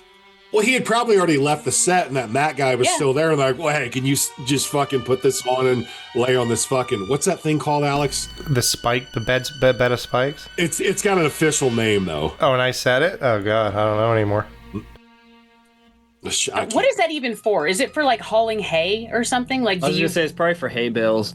So yeah, that's the only thing I could think of, is that because that way you could just stick them on it and they wouldn't fall off. Well, I'm gonna say that. Killing Alice because she killed Miss Voorhees, and then just killing people who intruded on the other side of the lake is not as interesting or trying as hard as the whole continuing from part 3 and try to find a reasoning. Because you gotta remember, like, they didn't even come up with a reason that Jason's alive in part 2. At least here, you see that he's alive when he's breathing in that meat locker in the hospital. And, like, he comes back and you see him kill the people and get out of there. I don't know how he walked out of the hospital after he killed those people with that mask on, and nobody said a word. But okay. Probably an empty hospital like Halloween 2. Yeah, it wasn't that empty. So it was actually packed. So I don't know how he got out after killing these two people, but okay. And then you got a group of teenagers. Yeah, let's have people rent a house, then we'll have people here, and then we'll have a guy who's trying... A guy? Now I know to just stop, just so you can say it. Who's seeking answers for his sister.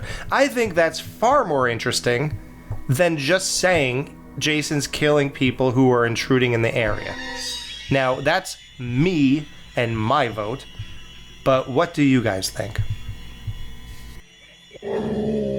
I would give it to 4, and I agree with you. Yeah, I mean, listen, I love 2, but I wouldn't say they, like, tried very hard. I mean, to be honest, I don't think either of them are really... groundbreaking ideas. Yeah, right. I mean, no one's going to win a screenwriting screenwriting award for because they're both just, how do we get this big dude in a place where he can kill people? That's pretty much all it is. But I do feel like that with 4, they did a couple things that I think were better. Or at least more in-depth. Right. And I'm not saying it turned out that... How it turned out doesn't mean anything. As far as plot, I give it to 4. I would agree with that. Yeah, it's just got that little extra to it as far as the story goes compared to part 2. What do you think, Ghoul? I'm torn right now because I have 1, but the more points you make about 1, I'm leaning towards it, but at the same time,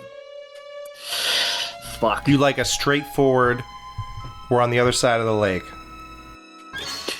Yeah. You know what? I'll stick to my integrity. Yeah, I prefer the plot of 2 because it's just straightforward. This guy's coming back, revenge for his mom and anybody who comes on that thing and that camp, and he's just gonna kill him. Like I do. Obviously, 4 is very good that wise too, with the added stuff now that you guys talk about. But here's the thing.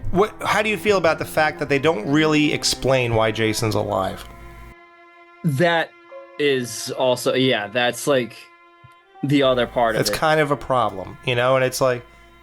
I never thought about that. Fuck these movies. I'm done. Wait, are you talking about in the second one or the fourth one? The second.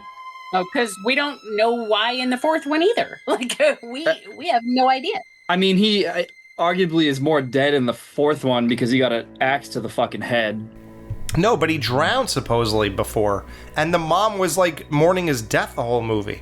Yeah, so there's like, that's what I mean. Like, it's tough to. There's no explanation, so it leaves it up to the audience's imagination, I guess. And as far as just like the whole overline like plot goes, I'll stick with 2 just because it's just streamlined. Like it's very simple and quick, you know what I mean? You know, you're the first person to break all 4 votes in one thing, and it's funny because I accidentally, when I said I vote for 4, I wrote my thing in 2. So I left it there in case anybody went to 2, and you did. So how weird is that? So now I have it. Yeah, that's the one. Because like there's been a couple where, like I said, you've swayed me, and I'm like, all right, but this one is I plot is 2. It's just like, as far as just what I prefer to see in a movie, and that's and I'm not obviously we're not motherfucking either of these movies. Like this is a suck fest for both of these movies, if anything. But yeah, I just prefer the old, like, very streamlined, simple, whatever for 2. Granted, I'm not saying like 4 isn't simple. 4 is simple too. It's just like you said, the added. I don't think like the Rob Dyer thing pays off enough for me. I'm changing my vote. Yeah. You don't think Rob Dyer? You think Rob Dyer kind of is a wasted extra thing? The more I think about it, it feels tacked on just to add like some kind of motive, almost. But somebody has to be looking for these people. Like it almost makes sense. You know what? Fuck it. You're right, because somebody, after all this carnage that has gone on, would be inserting themselves into this Right. world. Like, what the fuck is going on here? Yeah. No, I you're love right. how I love how we just like wrangled Chris back and forth for like 30 seconds there. That was pretty Oh, awesome. Fuck it. I'm staying with 4 for this category. Good though. No, this is good. Like No, that shows we're unbiased. This is great. Yeah. Oh, good. Okay. Well, 4 wins. All right, now we're gonna get to a really fun category, and we have we have a diversion because Jamie's here. So we were just gonna do hot girls, but now we're gonna talk about some sexy guys too. Can't wait for that part. You know, I can talk about girls. You know, we did that before with the top 10. What was it? Top 10 hottest girls of the big 3. Oh yeah, damn. I only remember. Well, I said that was when I basically started talking to you again on Facebook, Alex, and I was able to send a voice message of mine. Oh yeah. Oh yeah, you did. Mm-hmm. Wow, man, this was all meant to happen. I'm telling you. 2 years ago. Yep. So, yeah, exactly. Probably. Okay, let's get to hot girls. Okay, so in part 2, you got Sandra. Now, I know you might be thinking that's weird, but she was actually in Playboy TV. And if you get rid of that big woofing thing on her head, she actually has... You mean her hair? Yes. She actually has a pretty rockin' body. If you haven't noticed. Did you? Wait, who are you talking about? I just wish she had better posture. Who'd you say? Sandra. Oh, dude. AC/DC's girlfriend. She, Brian Johnson. Her tits are fucking stupendous. Yes. Any adjective you want to throw out there. And she's quoting 2009. Oh God. You don't watch that movie. I can't. Does she have perfect nipple placement? I wish we found... No, actually, we... just so for the record, I know it's been said many times. Not saying nothing new. She was underage. I know. She was like 12 when they made this. I don't care. Well, it's not like Conan the Destroyer. Oh, God. They did film a nude scene with her, and then they found out, luckily for them, not that it seems to matter, apparently, what we talked about in Conan the Destroyer, but... they realized she's underage, so they did not add that scene in, but you did see her tits. Somebody filmed her tits one time on Earth. No, she supposedly had a full frontal. Oh my God. Yeah. But she was, seriously though, she was 16, is that right? Something like that. Yeah, I think it was 16. I thought she was 17. Oh, maybe it was 7. Either she was 16 or 17 for sure. Yeah. She's only 17. Now she's got a phenomenal rack. Face is good. Her hair's a mess. It looks like straw. But she's just sexy. Overall, she's just a sexy girl. Do you know what thing I love about that couple is, and I may have mentioned this before with you, Alex, I'm not sure, but right after they finish having sex, she does that thing where she sucks his turkey neck. His what do you call it? Adam's apple. And to me, I love that. I just think it's so intimate, and it makes them feel like a real couple. Oh yeah. Because that's the kind of thing that you would expect a real couple to do versus, some fake couple on TV. Oh, it's amazing. It's amazing for that. It makes you feel like you're watching real stuff happening here. Then you got Terry, which could possibly be the best skinny dip scene of all time in horror. Okay. Here's my opinion on Terry. In this movie, if you compare all the girls to each other, she's the best from the waist down. Right. Her face is fine. Her stomach's pretty nice too. Here's my issue with that. Once she takes her shirt off, yes, you can see her ribs in her front and her back. That is not my jam, dude. I need some blubber to grab onto. To me, when people are that skinny, it looks painful. Yes. And then it's weird because she's got the bubble butt. I mean, she's got a great ass. Great ass. But great ass. Great ass. I have always said that. The moment Nice, Alex. the moment you see her ribs, I'm like, eh. Yeah, the ribs is a total turn off for me. But once she gets wet and her hair's all slicked back, she gets way hotter for me. I was gonna say I was actually having this discussion with my friends a couple weeks ago because someone sent a picture of what's her name, Florence Pugh, with she was at a premiere or whatever, and she had the hair slicked back, and I was like, yo, that's an underrated fucking look on girls. Oh, hell yes. They're like very, very good. Jamie has it right now. We just can't see her. Ah, damn it. Little known fact. Little known fact. Did you notice though in that scene when she gets naked and starts walking into the lake, when they cut back from a far away angle and show her walking in, her hair's already wet as she's walking into the lake. That's so funny. fucked up, yeah. So this might be my hot take of the night. As far if you just isolate on the girls' faces in this movie, not both movies, this movie, I think Vicky has the cutest face. Because for me, she has that girl next door cuteness to her that the other two don't have, and that's always been what I've been attracted to is like the relatable, just girl next door. I can't say it any better. Girl next door look. Yeah, Terry gives off like popular girl at high school that you snooty. You'll never be able to touch. Mean girl. And yes. Although she has a very sweet demeanor though, but just looking at her, she just seems kind of very serious. She just seems kind of aloof. I don't know. Yeah.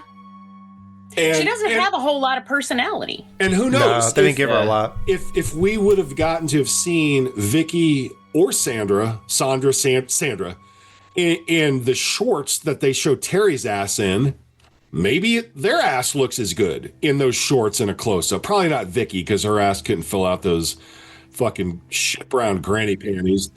We never really got a shot at Sandra's ass, right? I mean. Well, if we could have seen her ass in those shorts that Terry has on, who knows? Because those shorts Terry has on don't even cover her ass. I'm going to go ahead on a limb here and say that no one's ass is like Terry's ass. Okay. Because we saw her naked. It doesn't even take a nice pair of cutoff shorts to make him look hot. She did when she had them on, but naked. She looked hot wearing a fucking Mickey Mouse shirt. That's wild. I love how she's got a long sleeve shirt on, but it's cut off right under the tits. She's obviously not going for warmth. No, she's going for hot. But she's got long sleeves on. Even though she don't want to bang the hottest technical guy in this thing, who's a model. He actually is a model. That's true. So she's not even trying to bang him, oddly enough. But she still wants to look hot for who? I don't know, Muffin? In the Ginny, Ginny puts off no sexual heat for me whatsoever. Not at all. Nothing. It's not about that. Yeah, so if you want me to create like a Frankenstein's monster of the girls, I would go with Vicky's face, Sandra's tits, and then Terry from the waist down. Wow, that's pretty good. I'd do her. Well, let's get to part 4. So now you have Samantha. Oh my God. I sent you guys that picture yesterday, and I just, believe it or not, I happened to pause it on that second by accident when she was totally naked and pulling her shirt off, I guess. And I just happened to have to do something, so I paused it. And then when I went back, I was like, oh my God. So I sent you guys that picture. Now, Samantha's body and face, I think she's hotter than Terry. Yes. I do too. Oh yeah, she is. She don't have the ass, I'm sure, but she's hotter than Terry overall. Have you fucking seen what she looks like now? Dude, I just met her like 5 years ago. She's the same. It's insane. Oh yeah. Sarah's okay. Her face is whatever. Her hair's a mess. Her hair's a mess. I hate her hair. Yeah. But body's good, I noticed in a few scenes. The Doublemint twins, we see them naked when they're skinny dipping. Didn't do anything for me. I don't know about you guys. I agree. No. No, not really. I mean, they're cute, but forgettable. Trish looks like a porcelain doll. Yeah, I can see that. Yeah, but she has that Ginny syndrome where I can't see her as a sexual. To me, I'm still attached to her as a character, and I don't see her as like a objectifier in that way. I'd fuck her mom over her. We have a lot of forehead target to shoot. And a long butt. She does have a long. I noticed that for sure on this watch. In my opinion, Samantha is the hottest girl in the Friday the 13th franchise. I think Judy, how do you pronounce it? Judy Aronson. Aronson. Yeah. I think she has always been fucking stunning ever since this movie and Weird Science. I have been enamored with that fucking girl. Absolutely agree. She is gorgeous. I mean, you also I don't know, you might have said it while I was off grabbing another drink, but part 4, Nurse Morgan, Jesus Christ. Oh, yeah. Oh, my God. I was going to say, she's fucking gorgeous. Yeah. Oh, yeah. And she fucks Fackler from Police Academy. Right, yeah. I think she was in my 10 Hottest Girls, right? that show? She was, probably, yeah. Yeah, put her at the bottom, yeah. Also, oh, sorry, Jamie, I didn't mean to cut you off. No, go ahead. I just love like her phrases though, like I know where I'm going crazy. Like I just love like that kind of shit. It's so fun. She delivers it great. Yeah, she really does. She has a great scream too when he when he stabs her and then like I mean that is just brutal anyway. But her scream when he grabs her because she turns around thinking it's Axel and then it's not, and then she has that scream. I just think I just love her. I just love her all around. Wow. This is very tough for me because I see this going one way, but I'm grasping at Terry's skinny dip scene because that really is out of this world. Dude, do it. You like we did on the last category. You got to follow what you want to do. Like, yeah, but dude, I'm way into Samantha and her skinny dip scene. Like, I'm not sure. So do you the movie with the most, or do you want the movie with the number one? No, I no, we got to go overall as a collective. Which movie has the hotter chicks? Okay. Not which one has the hottest. The hottest. Yeah. Right. Oh, well, I think it's pretty easy then. Part 4. Yeah. Yeah. 4. Wow. Another landslide. It's amazing the landslides this thing is producing. The only other girl in this whole franchise who would give Judy Aronson a run for her money for me is Debbie Sue Voorhees. Oh, God. What does that mean? Those are nice. Oh, okay. I thought you were going to shit on her. No, she was in my top 10, dude. Dude, she is. Oh, my God. I like it's not even just her tits, which are phenomenal. I think her face is beautiful. Oh, yeah. Yeah, absolutely. I like the girl from part 6, not the one who gets her face. Oh, Nikki? Yeah, she's. Oh, yeah. she's hot too. Yeah. And then you have what's her name, Kelly Who in Manhattan. Who? Kelly Who? Who? What are you, a fucking owl? Who? Yeah, are you gonna start shooting your gun at me from a cabin? Jamie, we talked about the hot girls. So who do you feel for the female audience we have? You know, all 4 of them. Tell us who the hot guy is, or guys. A guy. Okay. In part 2, and we're going strictly by looks, right? Like. Oh yeah. Okay. Because to be honest, this is gonna seem so weird, but to be honest, like say in part 2, the guy that I would most likely go out with is Ted. Oh my because God. I love his personality. He's so funny. And he just has a winning personality, and that wins for me. But if we're going strictly by looks, then from part 2 you've got Paul Holt, and Jeff, and what's the Mark? No, Mark's a wheelchair guy. It's Scott. Yeah. Oh, no. You don't think Scott's hot? No, I don't. He's not. It's just like I don't think Peter Barton is hot from part 4. When looking at him, I probably should, But he just doesn't do anything for me. From part 4, god damn, there's not. I guess strictly looks, I guess Paul is probably the best looking one in part 4, but wow, not Crispin Glover.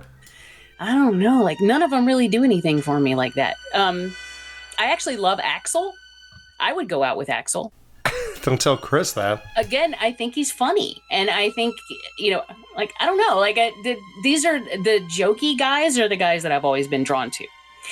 But I guess between the two movies, I would have to give it to 2. There are just more of them in 2.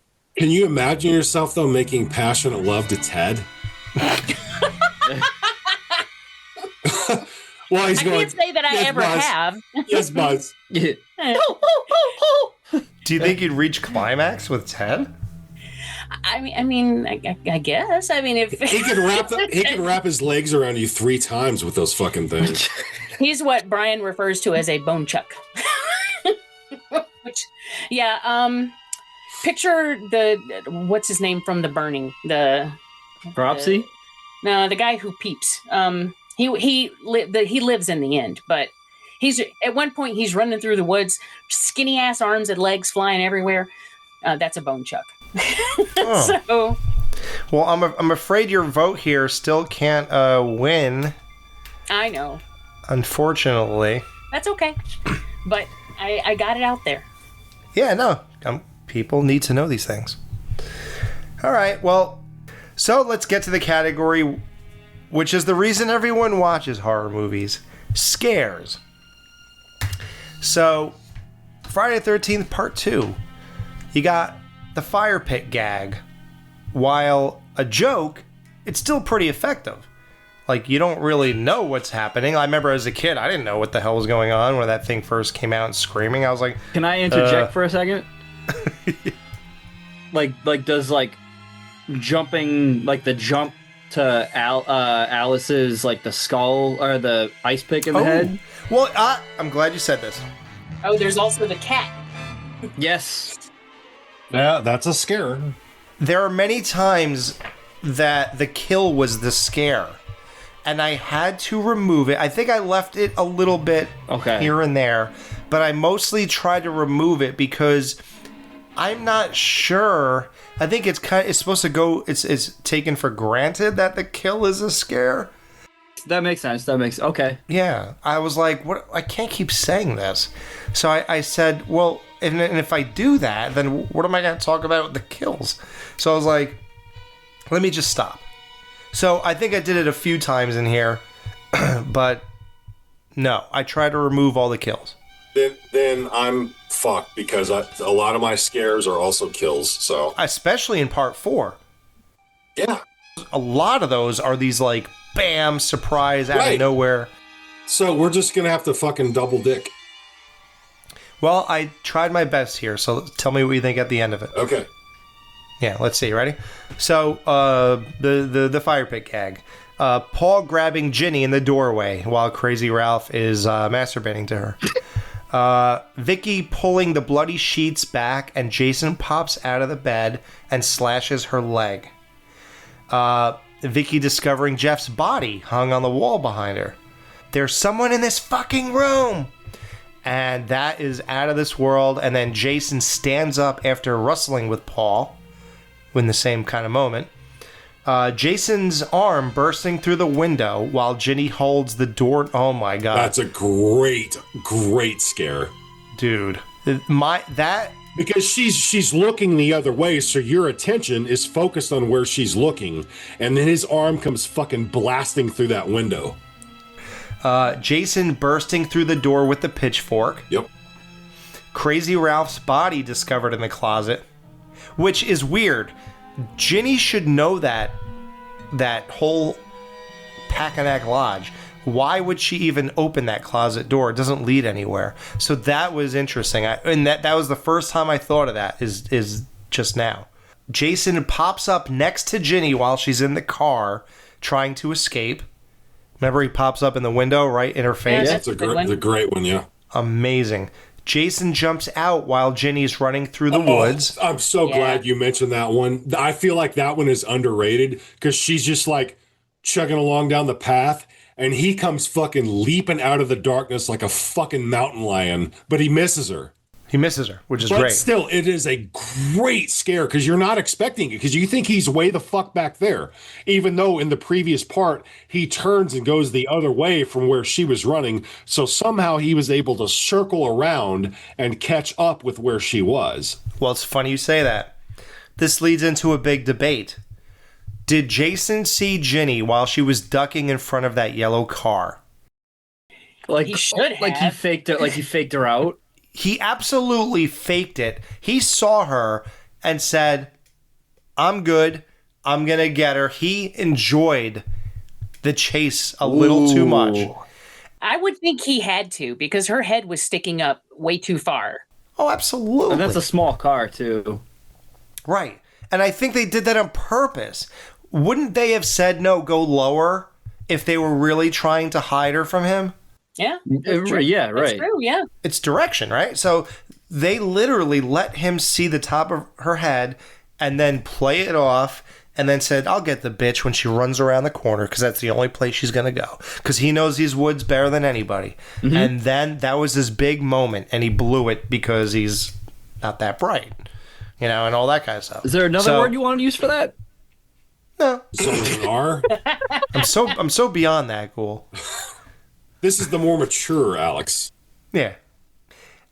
Jason standing on top of the chair with a pitchfork after Ginny's pee rat scene. That's not really a scare to me. Well, you're supposed to think he left the door, though. I know, but just the way it's set up and it plays out, it's not really like, oh, shit. It doesn't, like, grab you, or at least me. It's supposed to be, though. Okay. So I have to say for everybody, right? I know what you're saying. Yeah. So it is technically a scare. Seeing Jason in the distance through the window of the shack. Yeah, I was waiting for that one. That's the one. Beautiful shot. That is a fantastic shot. And it is, I think, genuinely scary. Because what's scarier than seeing the thing running toward you? But the best part is she doesn't see it. Oh, that's the thing. When it's like, I have a huge thing with like, no, I mean as an audience. Like background horror, like when there's something that's out of focus intentionally going on, and you see it's fucked. Just imagine what she would be thinking. Like, oh my god, this is it. I'm done. I'll never survive. Oh, it's got to be unbelievable. And her reaction when she does see him is totally natural. Like when she's like, like, oh shit. And then you got I hope I didn't miss anything. The final jump scare through the window. Oh, well, that's the cherry on the sundae. That is absolutely fucking phenomenal because Muffin comes to the door. She's like, come here, Muffin. And when they cut back to Ginny, she's looking over at Muffin and they don't give you enough time to like mentally reset to be like, oh shit, there's a window here. Cause it's only like a second and a half or 2 seconds. And then he comes blasting through the fucking window from behind her. And it's like, oh my God. Did you ever hear my explanation of that scene? Oh. I did, but refresh me. Well, so this is what I think happened. I think Jason used Muffin as a distraction because Muffin cannot open a screen door. Someone had to open that screen door so she could be standing in it. So I think he opened the door, put her there, and then ran around the back, knowing that she would, they would be focused on the door, and then he could come in through the window. He probably saw her through another window, and that she was sitting on that bed. There are a few windows in that cabin too, yeah, obviously, so that would make sense. But that was a dream, though, right? Well, that's what they said in part 3 to keep this going. Because we saw Muffin dead.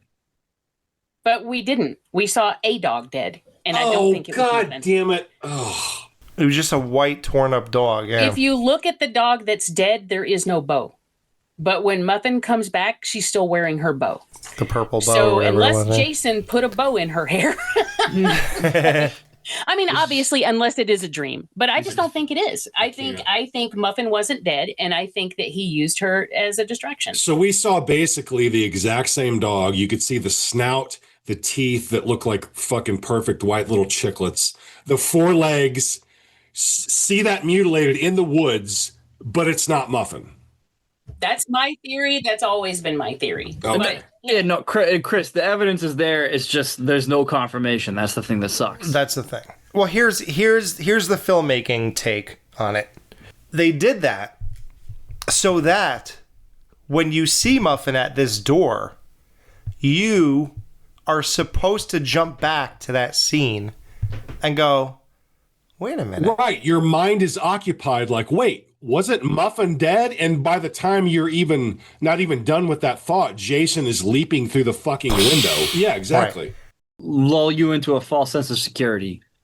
Yeah, and that's the whole thing. That's why that jump scare is so great, because you're focused on something else. Right. You're just as surprised as Ginny. Guinea. As a viewer. Guinea. All right, so let's get to part 4. Jason's hand falling out and touching Nurse Morgan while she's making out with Axel. The hitchhiker unexpectedly attacked, because that just came out of nowhere, and that to me was pretty jarring. Rob mistakenly attacking Trish through the tent. Now, that's not exactly a scare because you see a shadow coming, and then he swipes, but I guess it was still a scare. Well, yeah, the intended is that you think it's Jason. Right. And so I think that counts. And the sounds and with the cue playing at that moment when he swipes through is a scare. The twin getting pulled through the window of the bedroom, I think that is a scare because it's so random. Who would expect a guy to be standing on a roof at the exact second a woman standing in front of a window, right? Jason grabbing Tommy through the window. Oh, absolutely. Jason busting through the door. Yes. Jason chopping through the bedroom door to get Trish and Tommy. I was going to say, what about Jason throwing, is it Rob's body through the door? Or through the windows? Oh, the window, yes. Yep. That's one. Jason waking up after getting the TV bashed on his head and swiping the axe at Trish as she tries to walk past him. I love that. Yeah, amazing. His torn between who should I chase? Then he does that. Or am I going to go after the little kid or the bigger adversary? He goes after the proper choice. So Jason has reasoning. How about that? There's not nearly as many scares in this one, and surely ones that don't involve actual killings. Like, the killings have more scares than part 2, though. But there aren't many beyond the killings in part 4. Like, I felt like it was very easy to come up with the scares of part 2 that don't involve killing. Mm-hmm. But for part 4, I feel like I mostly danced around the killings. How do you guys feel? What did you come up with?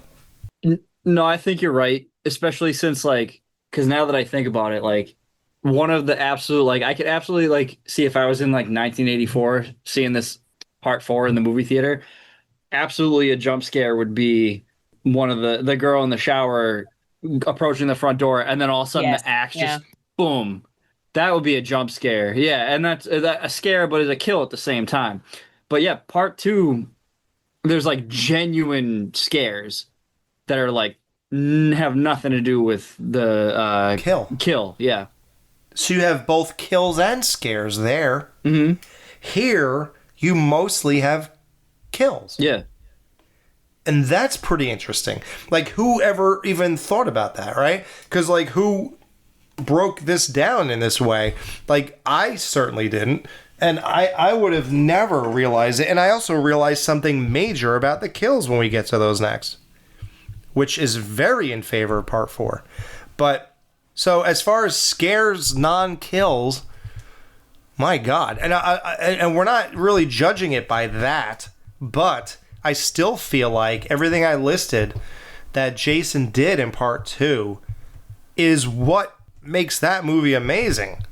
And I feel like 4 is a little behind, unless you're killing somebody. Yeah. I will agree with that. Yeah, absolutely. Yeah. Because that's the thing, was what 81 was when horror movies were still trying to be, I guess, like scary. Yeah, I was gonna say quote unquote scary. Yeah. Versus, well, because you're right. At that point, slashers had not become the showcase of kills that they did eventually become. Yeah, we just mixed kills and scary into one by 84. A scare factor, I think part 2 wins hands down. It's got way more quote unquote scares than part 4 does. I'm not talking about the kills, we're talking about scares. I think it's not even close. Part 2 in a landslide. I have to agree. 2 votes for 2. What do you guys think? I'm for scares 2. 2. Well, let's see if 2 let's see if part 4 makes a comeback in this category, which from whatever I'm looking, it just might. So, next category is kills. So, why do you go to see a horror movie besides the scares? It's for the kills. So, let's see who stacks up here. You got Alice with an ice pick in the head. You got Ralph choked with a barbed wire around a tree. You got Deputy Winslow with a hammer to the back of a skull. You got Scott with a machete slicing his throat while he's hanging upside down in a rope. You have Terry with an off-screen kill. You have Mark with possibly the greatest kill in the franchise. You mind doing the noise for us?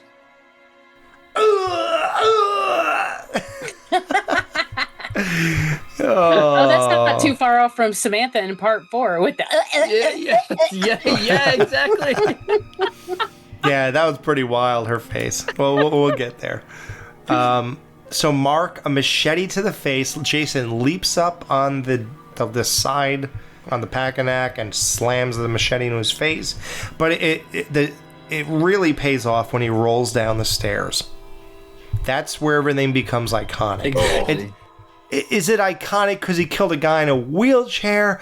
I don't really think of it that way. To me, the iconic moment is when the machete to the face is great enough, but then he rolls down those first few stairs, proceeds to roll and turn to the only other staircase. Dude, I think it's like a three-way thing. It's the machete to the face, to a guy in a wheelchair, and then he fucking goes down all those stairs. Plus the noise. And yeah, 4-way and the noise.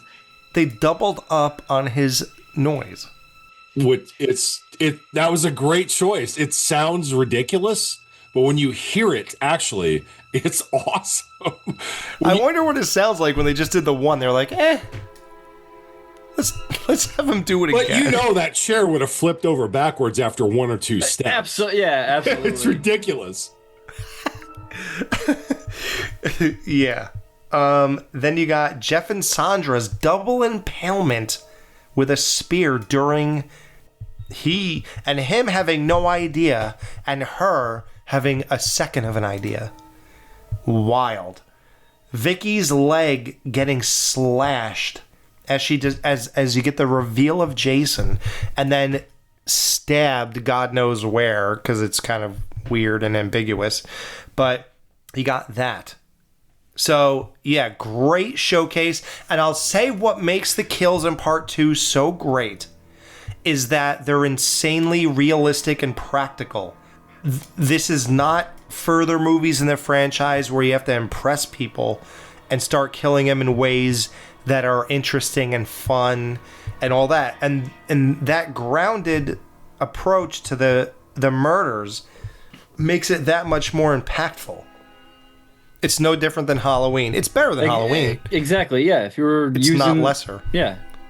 And the double impalement with the spear, I love how Sean Cunningham claims he never heard of Bay of Blood before this. It's Steve Miner. Sorry, Steve Miner. I swear I've seen Sean Cunningham say that on film before, on an extra, on a bonus, like a DVD or a Blu-ray feature or something. But why would he care to say that? I thought he was a producer. Oh, okay. Anyway, it's completely ripped straight from Bay of Blood. It's the same fucking kill. Yep. Which is fine. I don't care. But but just don't deny it. Exactly. Yes. There's nothing wrong with getting inspiration. Just say you got inspiration. Just like Jason's mask. Well, we'll get to that. That's a different category. Yeah. Jason Universe. I love how this is our life now. This is our life now. this is my life now. Okay, let's get to part 4. Hitchhiker. He grabs her hair and rams a knife through the back of her neck. That one wins for grossness. Ugh, gross. Axel. He saws his neck with like a bone saw. Bone saw. It's great. While twisting it too. Vicious. It's vicious. While twisting his head. He didn't even have to do that. Yeah, he just fucking went for it. He was like, well, I'm here. Yeah. Well, I'm in the neighborhood. I might as well fuck you up some more.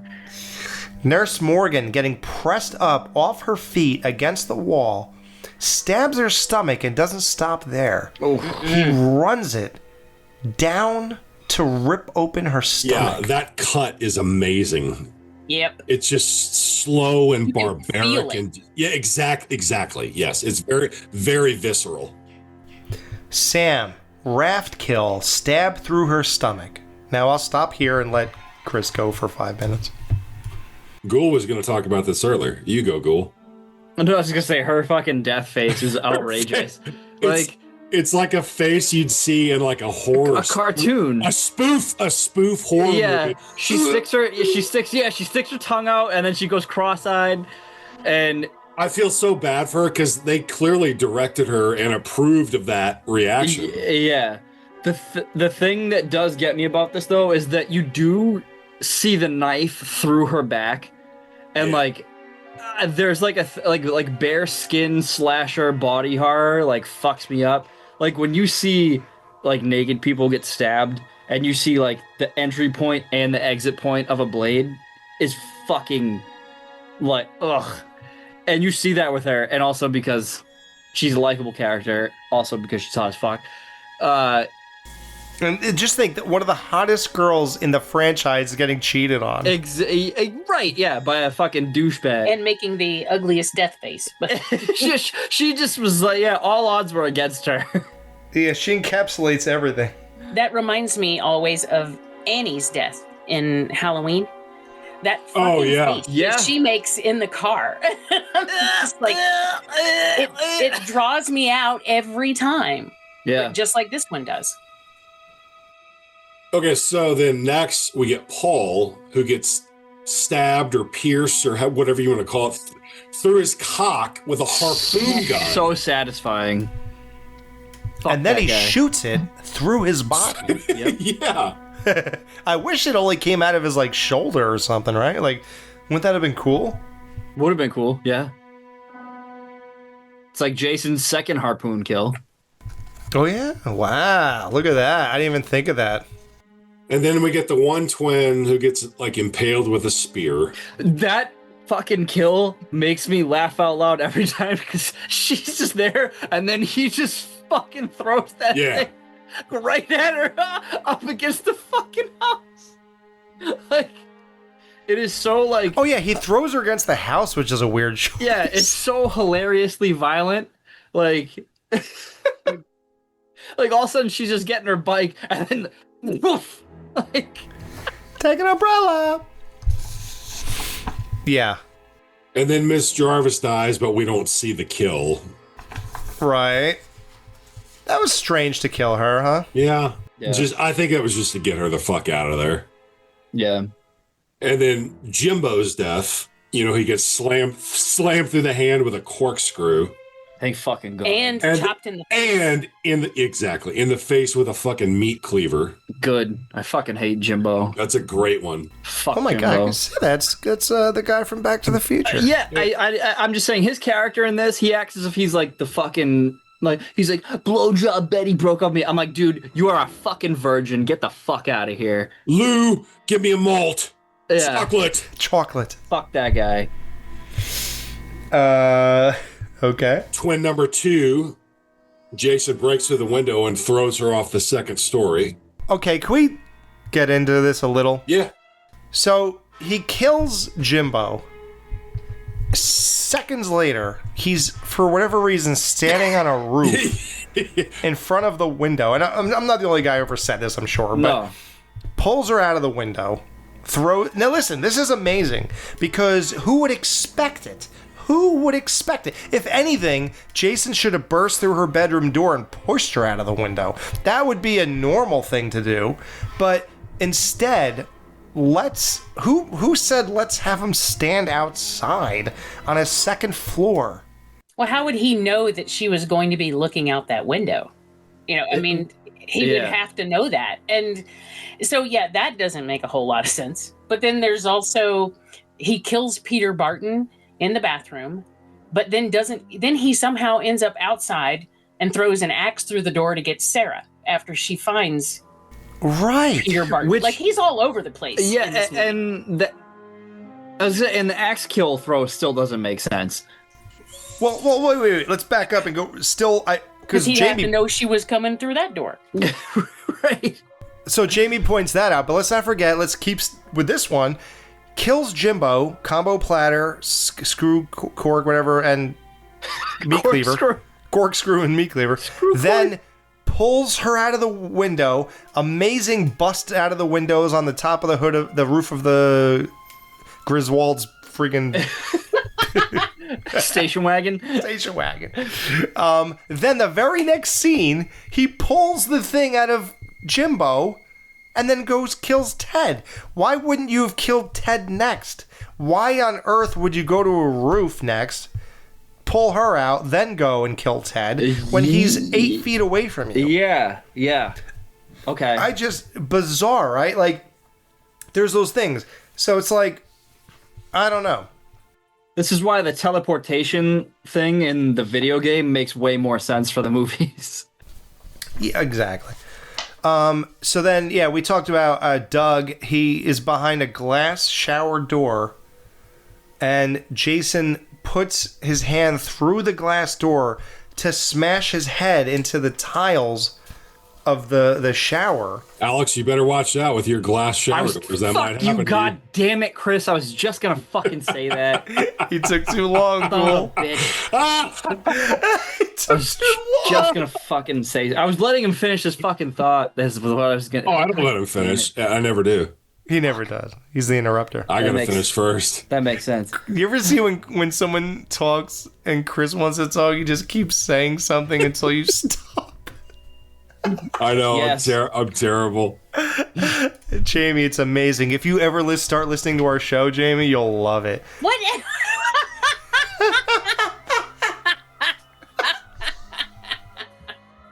Now, to be fair, I'll throw in again on that because, to be fair, I haven't listened in a while, and that's because I haven't listened to anything in a while. Oh, I thought it's because Chris is on it. No, no, okay. It's because listening to podcasts makes me sad now. Aw. Because I'm not doing it. Okay, Dave. No, That's why Dave won't listen to our show, because it makes him sad because he wants to be on there with Alex. That's his words.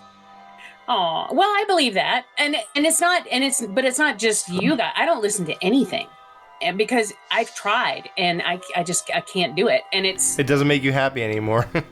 it makes me think about what I'm not doing. You know, melancholy and infinite sadness.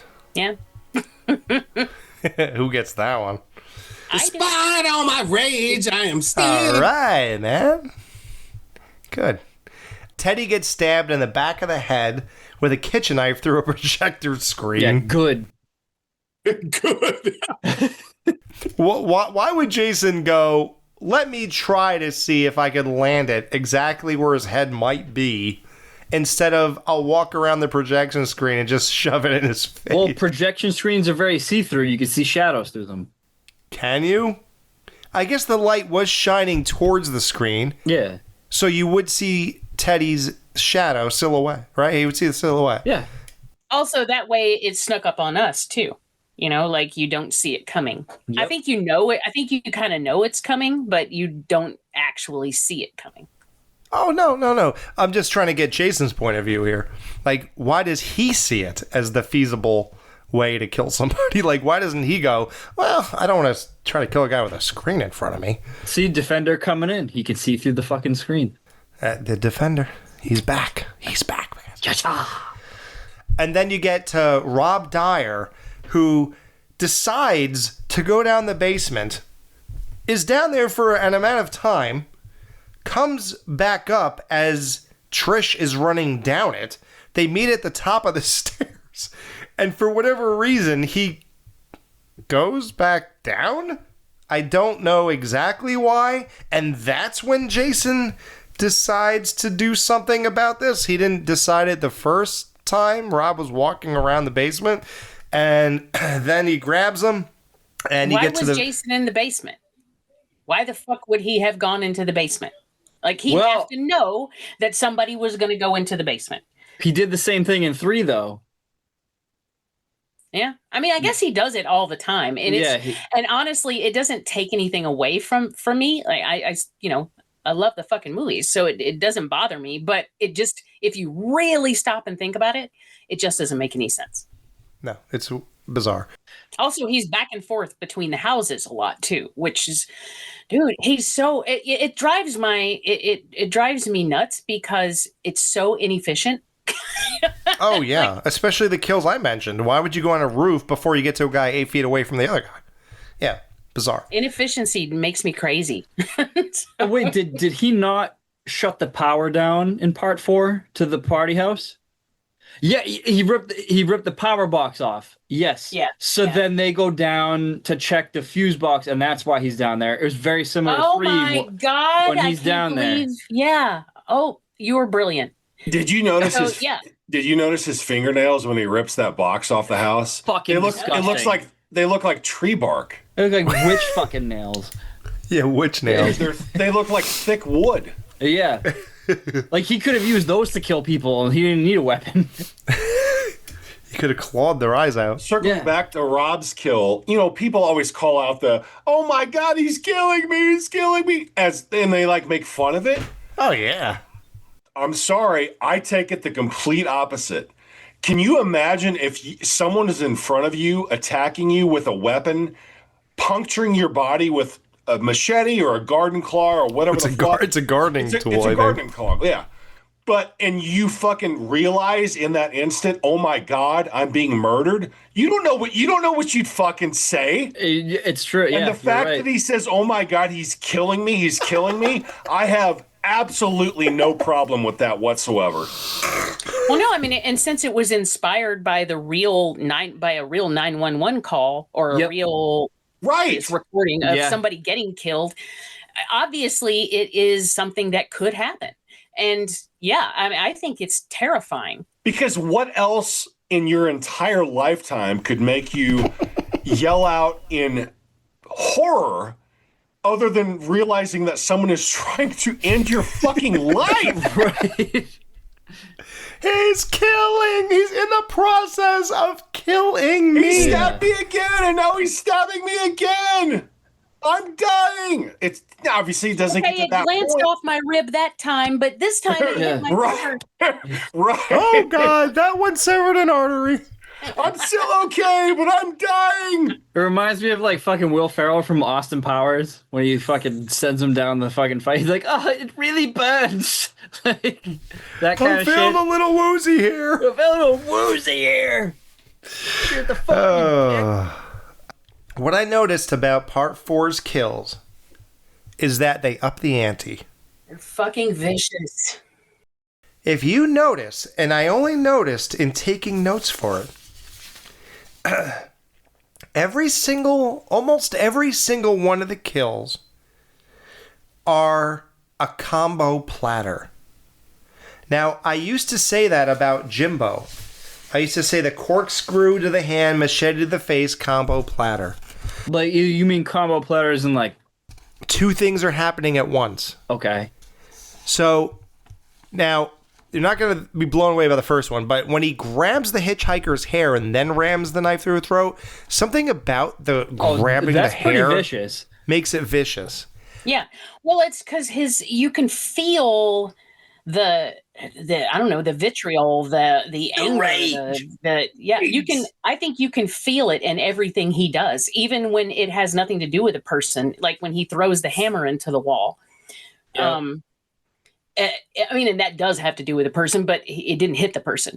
But yeah, like everything he does, when he yanks Crispin Glover's body down out of the doorway. Oh, with the hands. And it's just like, yeah, like he's like pinned to the wall, and then like you always think about like his hands, they're pinned. He just rips. Right, he crucified that motherfucker. Yeah. Axel's, he doesn't just saw his neck; he twists his head. With Nurse Morgan, he don't just slam her against the wall. He don't just stab her, but he rips her stomach open. With, I say this is the first real iteration of pissed off Jason.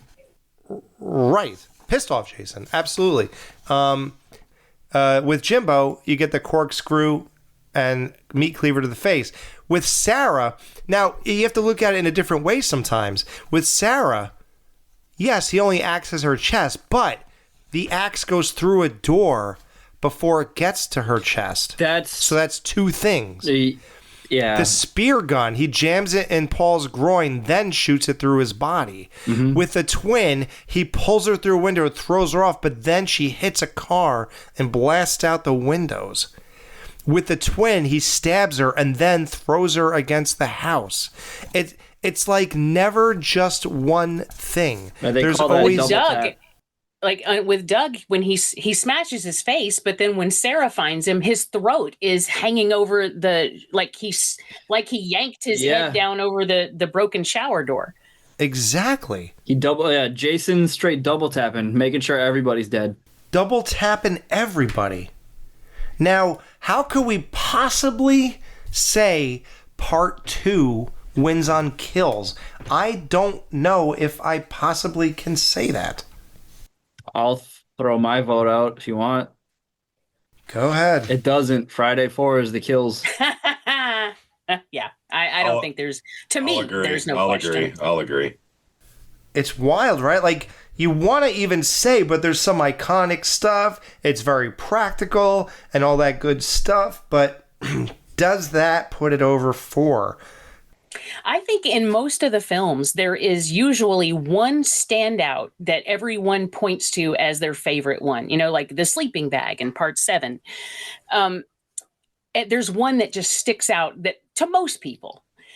But with 4, like when Brian and I were talking about it, it was just, well, there's this one. Oh, but then there's this one. Oh, but then there's this one. Because they're all just angry. Oh, yeah. So, yeah, it's landslide again. And listen, I love the kills in 2, and I love them even more in the extended versions. Oh, I just rewatched all that footage today. Dude, God damn it, that pisses me off that those extended kills weren't in the original cut. I can't believe that. It sucks. I can't believe that they didn't have the foresight to say, well, when we put it on video, let's add them in. I can't believe it. I can't believe it. Thank God that special effects guy at least had them on VHS in this vault over all this time so we could at least see them, even though there's no audio.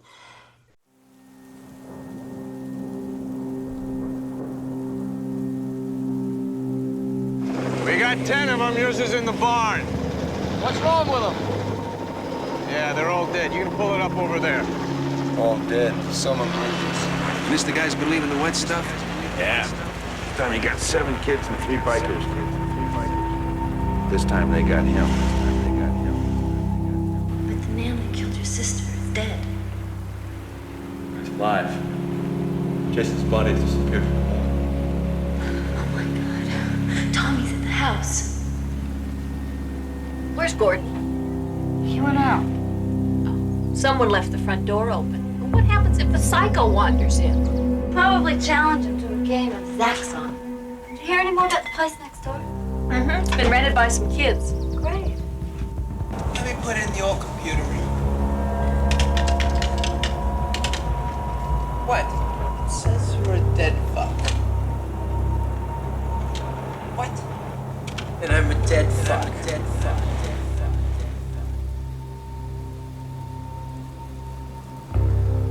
Dad!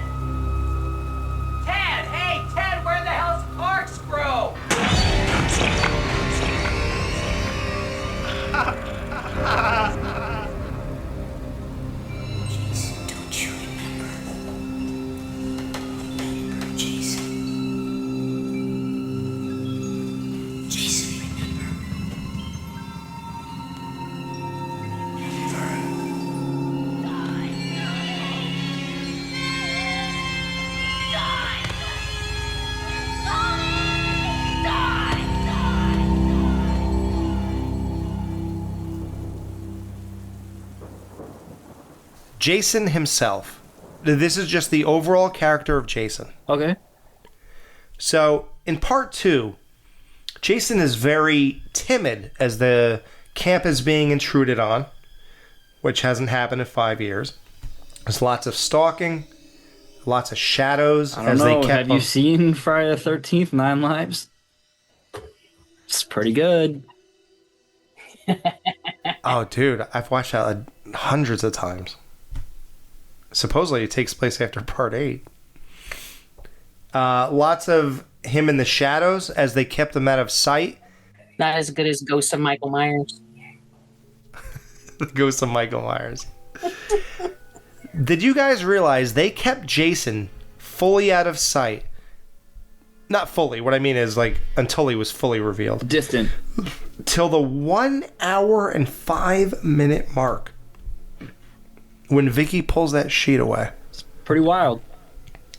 He runs in this movie. He's a wild beast man living in the wilderness. He's so spaced out that he believed Ginny was his mother. He attacks people in a very practical way.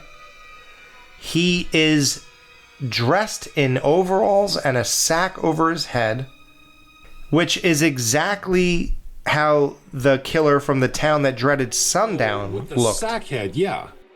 They clearly took that look from Town That Dreaded Sundown, which is fine. Again, you see something, you think it looks cool, especially back then when horror movies weren't a dime a dozen, and think, whoa, that and looks not great. readily available to watch all the time. Right. That looks great. Let's use it in our movie, except in this movie, we'll give him 1 eye hole instead of 2, like in Town That Dreaded Sundown. Throw some fucking overalls on him, a flannel shirt.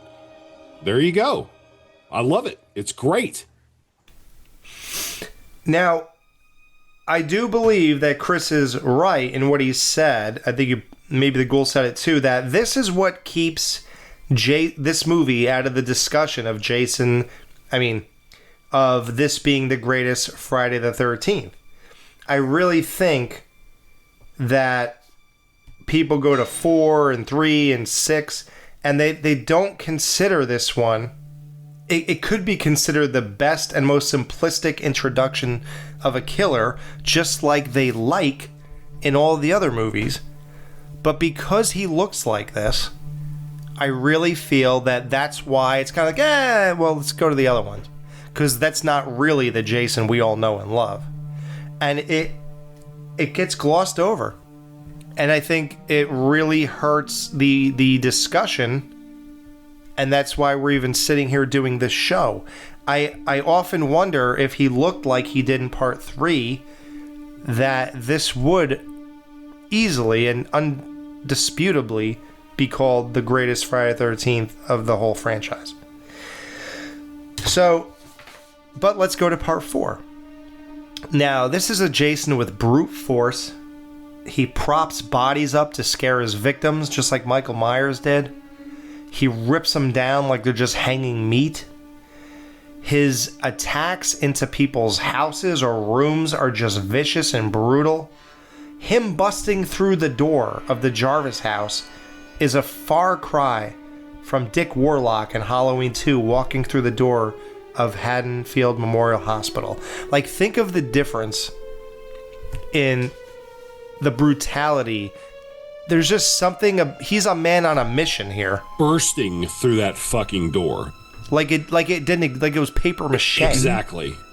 It's splinters. Like it's just even the violent power.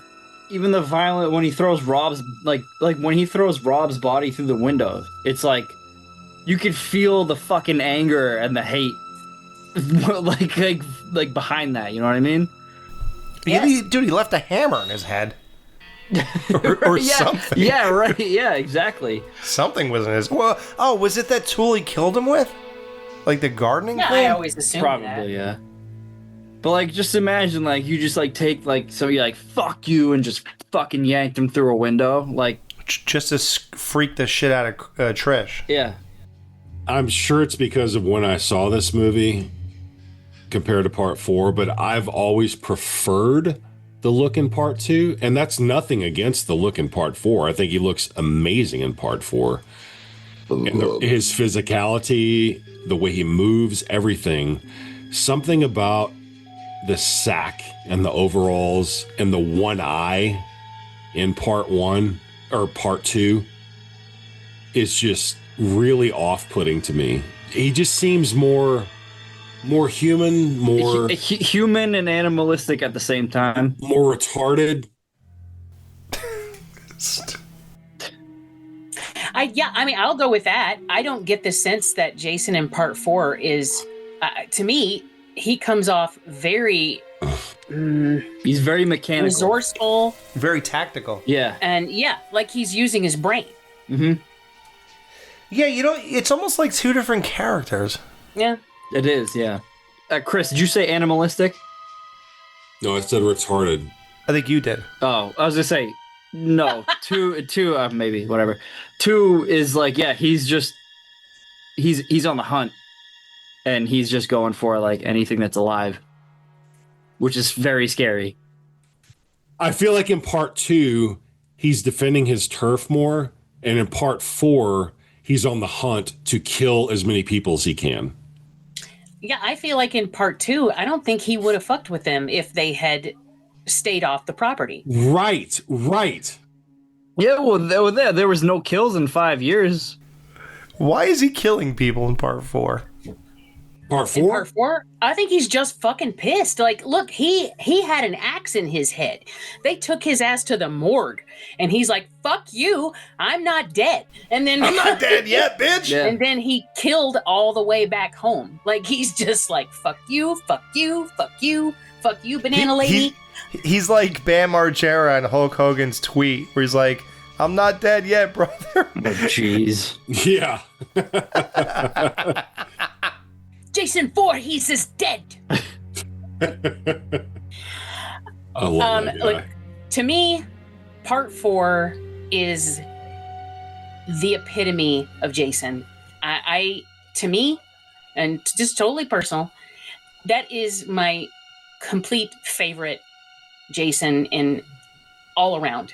And even though I love the way he looks in part 7, I don't really care for Jason in part 7.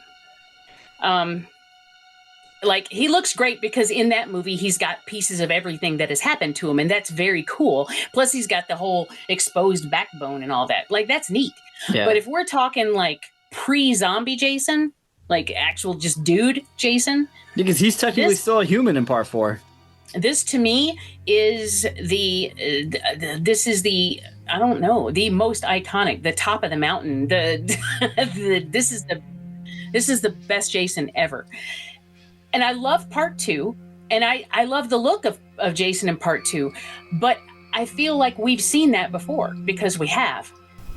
Well, I didn't when I first saw this though. Well, no, I mean that's true. But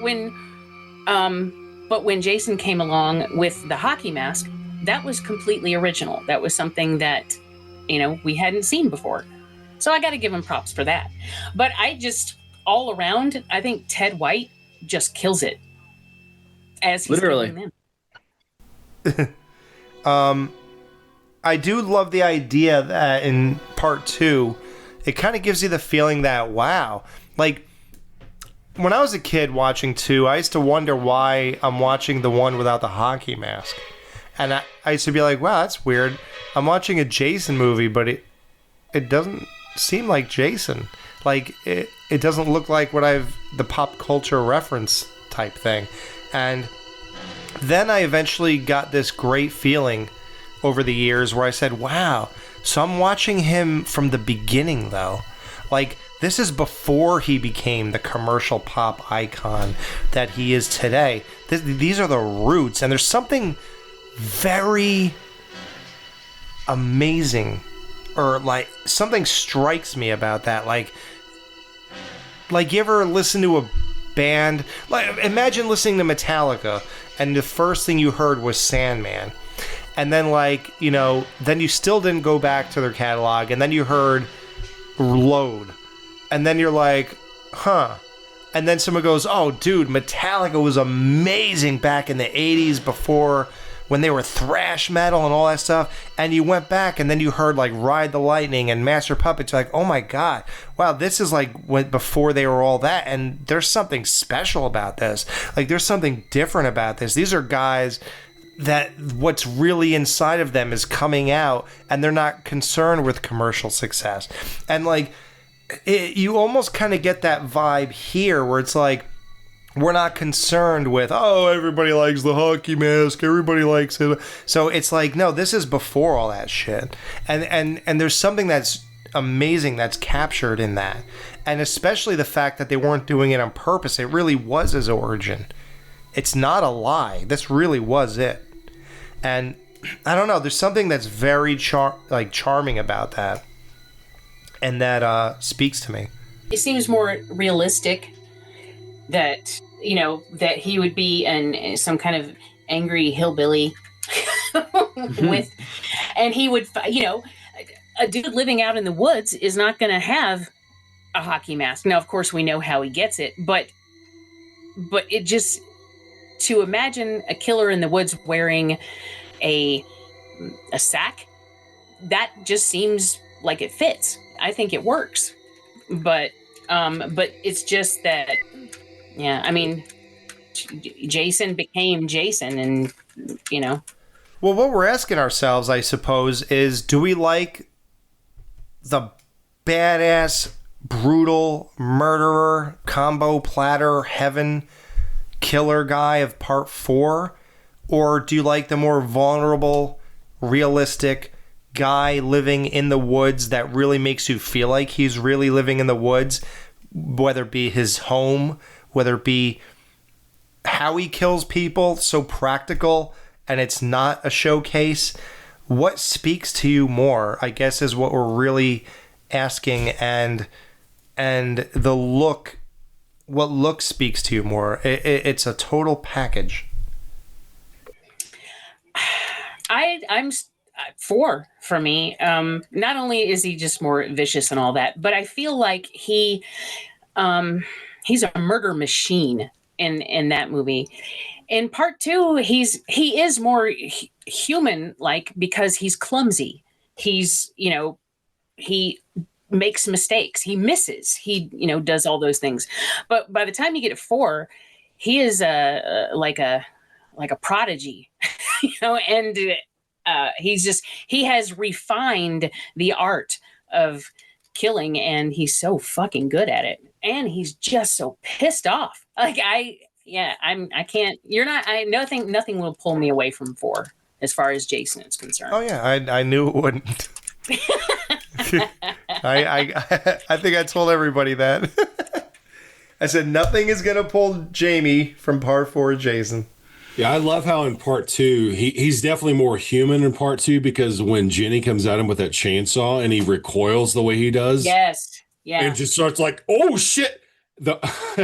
When I watched it this time, what I thought of the way he reacts when she pulls out that chainsaw and he's like this, I thought of, that's how I would react if I was in someone's presence and they had just taken a shit and wiped their ass and started charging at me with the toilet paper. Stupid. I'd be like this. That's and just very specific. Yeah, who would think of this? Have you been in that situation before? No, but that's just what popped in my head. That is extremely specific, like Jamie said. That is wild. Just the way he recoiled in horror like that, that's what I immediately thought of this time. You know, versus part 4, when Trish cuts into his hand, he just stands there and looks at it. Yeah, he's like feels nothing. Yeah, he's like, motherfucker. Yeah.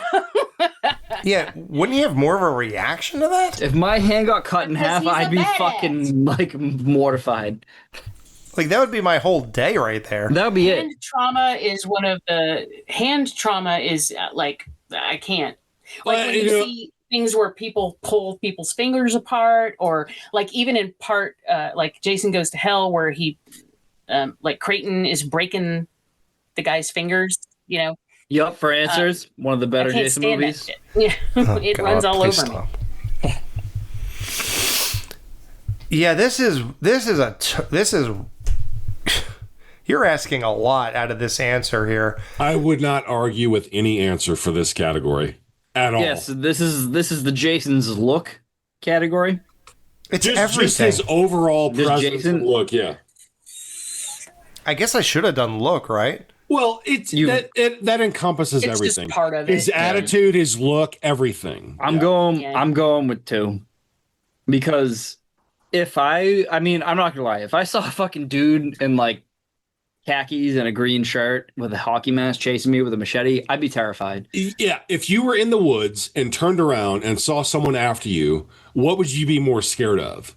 Someone in a goalie mask or someone with a fucking burlap sack with one eye cut out with overalls on? To Or someone me, with A fucking poopy paper. burlap sack is like when you have a burlap sack with one eye hole, and like you're fucking not okay. You seem like a mongoloid. that's what I'm. Yeah, That's like a different level to me. Yeah, like that. Rather than person- just trying to cover up your face with a goalie mask. Yeah, like if you're running around with a burlap sack with only one eye hole, you're fucked up. I know that. I'm out. Like I'm fucking out. The other one seems like a badass trying to kill you. Yeah. And the one seems like an insane, lunatic, mongoloid, dangerous thing that this might be the most painful death of my life. Well, it's like, look at like fucking like Heat. They use hockey masks in one of their heists because it looks cool. They don't use burlap sacks because it looks cool. Like burlap sacks are fucking terrifying. That's the type of shit you use in a murder. All right. Like, Murder. fuck that. So it's really, do we like the more vulnerable, humanistic Jason, or do we like this brutal mass murderer who's here for a popcorn movie? And I'm not saying that in a demeaning way, because I am here for a popcorn movie, and I love part 4. I vote part 2. I'll take 2. You know my answer. So I'm the guy who's gonna... A guy. You're so stupid. You guys, stop. You said you were leaving it open for us to do it. But I'm in deep thought here. It's I'm almost really- as bad as the fucking Halloween 2-bit. Which I did for the bursting to the door. A guy has become the new Halloween 2-bit. Yeah. Yeah, we could drop Halloween 2. Let's go with the guy. Oh, no. Meanwhile, people probably didn't even catch on to what we're doing there. Even Jamie doesn't get it. And she was there She when was he there said for the recording. Jamie, remember when you were describing Camp Out Nightmare 6 when Thorn throws the guy up against a tree and then he axes the tree, and then what we really realize is the guy runs past the tree when he axes the tree. Yeah. And then Dave says, "Why was he chopping a tree?" And you went, Jamie goes, "That was supposed to be a guy," and Dave goes, "A guy." like Dave thought that she meant the tree itself was supposed to be a guy. I love that I was an integral part of that, and Oh, I absolutely. had no idea what you were referring and to. she's like, "Why do they keep saying that?" Well, we've referenced that line countless times, Jamie. That is, I do Fuck. remember that exchange though, and that is that's classic. Dave is like incredulous. A guy. That's right up there for me with, are you on crack? Yeah, you probably are. Yeah, you probably are. What a quote. Oh my god. I have to be the tie guy or tie breaker here. Well, there's not a tie. It's 2 against 1 right now. Well, no, I could tie it though. Oh, you could tie it, yeah. So you'd be the tie maker, not the tie breaker. The extreme home makeover. Ty Pennington. I can't say that I've ever put part 4 Jason over part 2. I can't say I've ever done that.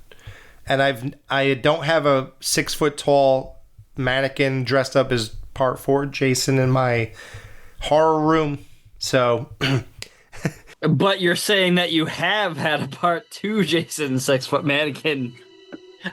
yes, I do, and I have sex with it. He has a whole Jason 2 Shrine. I have a shrine. Yeah. I have the mom's head on a fucking table. Just with like- Well, candles the coolest part is the Packanack Lodge sign. that you got. Yeah. Just like Mudda.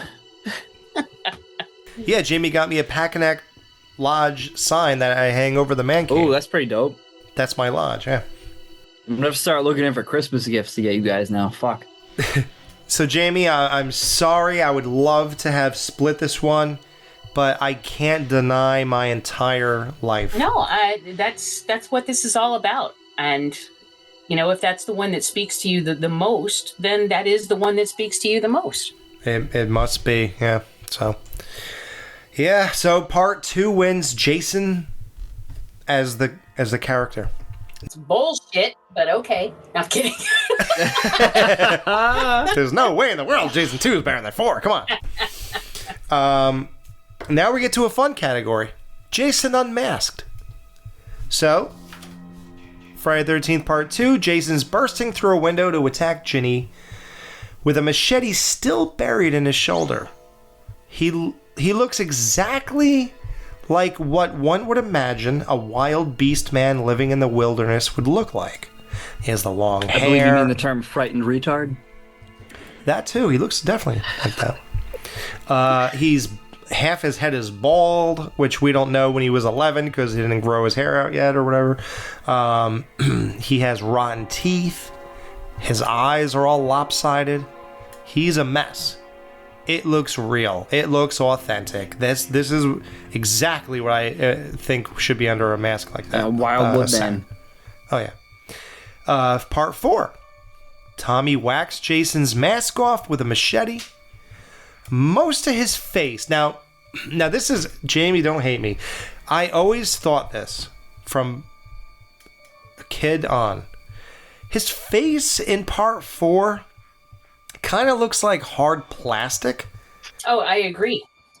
I agree. Yeah. Yeah, that swirly cheek, his left cheek is really weird to me. A very weird choice. It looks like a mask. It does, and I don't know. It's okay.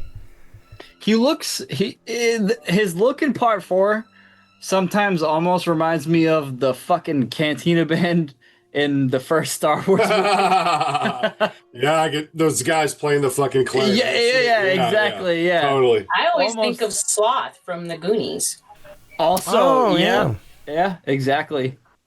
So yeah, I mean, the lopsided eye.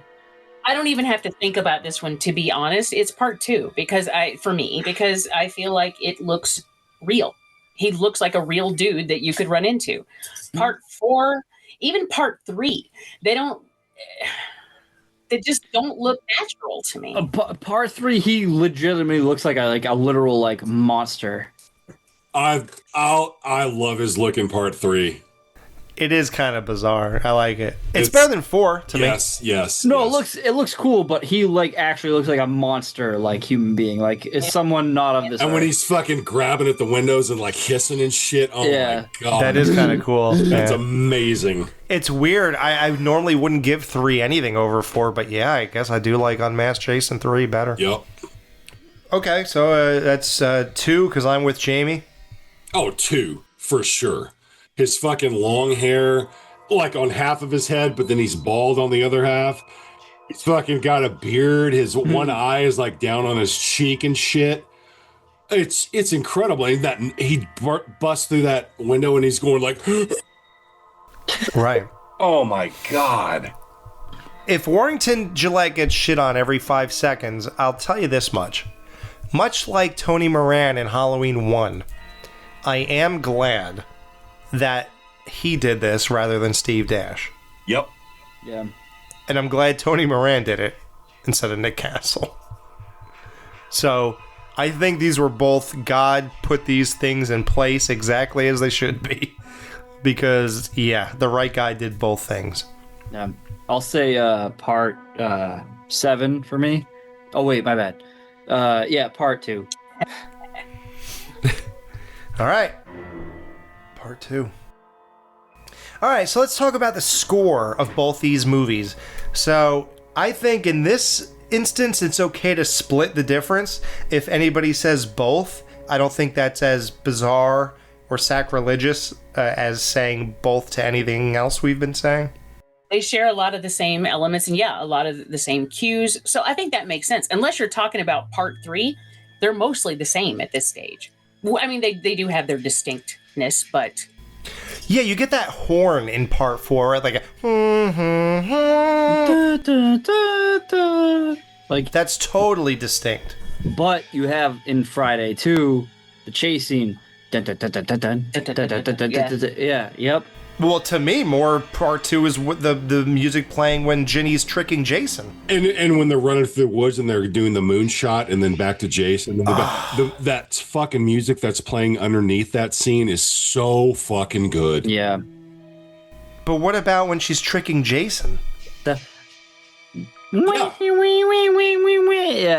That's... Dude. You got that weird sounds when Jason's looking at Tommy too on the stairs.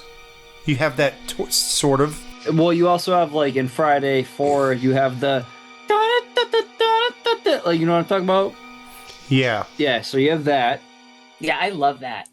I love the bit you were talking about when he's looking at Tommy on the stairs. Oh yeah, it's that like the water drop sounds. But I like that. It gives it like an otherworldly, eerie feeling. Oh yeah. Like it's creepy being like looked out on kind of thing with the music. What do we do here? This is tough. They both fit their movie. Yeah, exactly. Yeah. And I you're splitting hairs here. I'm splitting my vote. Yeah. Yeah. I agree. I agree. I can't pick one over the other music wise. No. Because they fit their movies. But then, like I said, if you wanted to pull like a Manhattan or a Part 3 or a, or 6. 6 is very different. 6. Six is very bombastic in your face. Dun, dun, dun, dun, dun, dun, dun, dun, dun. And then every time he sits up with the... I gotta admit, I do think 6 is perfect for its movie, though. Oh, it is. I mean, that's the thing, is 1,000%, dude. They all fit. I love Disco Jason, or That's so funny. When I was growing up, I hated that fucking music at the beginning of part 3. But over the last like 15 years or so, I've grown to really love that shit. Yeah. Women love that shit, dude. You guys said you're basically like even on it. I 3 votes are even. Yeah. I also had score matched. So that was a totally unnecessary category. Yeah, maybe I should edit this out. No, it's interesting to Yeah, we're hear. split. I can't wait to look at the comments section on YouTube. Yeah, all 2 comments that we get. Goddamn. Oh, come on, Chris. I'm sure we'll get 6 in 7 years. Yeah, right. Okay, let's go to lead guy of each movie. The guy? A guy? I didn't see that one coming. I thought that's what you were setting it up for. No! I was just talking. I'm just picturing that whole exchange in my head now, and I can't stop laughing because It was supposed to be a guy, like behind the tree. A guy? Yeah, the guy that you... That's what I'm saying. I'm just watching. I'm like, what's going on here? Why is he chopping a tree? It's impossible. Like half the characters in the middle of this movie, I have no idea who they are. Oh my god, that's great. A guy? It's so funny you 2 picked up on that. Oh. I would have never known. Because I put myself in Dave's position thinking that the tree was supposed to be a person. Do you like how in the 25th anniversary I added that sound like it was a real person there? Oh, did you? Oh yeah. More like it was like going into meat? Yeah. Oh, wow. No, I didn't notice that. Yep. All right, well, let's talk about the lead guy of the guy. A guy. Of these movies. So the lead guy in part 2 is Paul Holt. Wait, how do you say it? Paul Holt.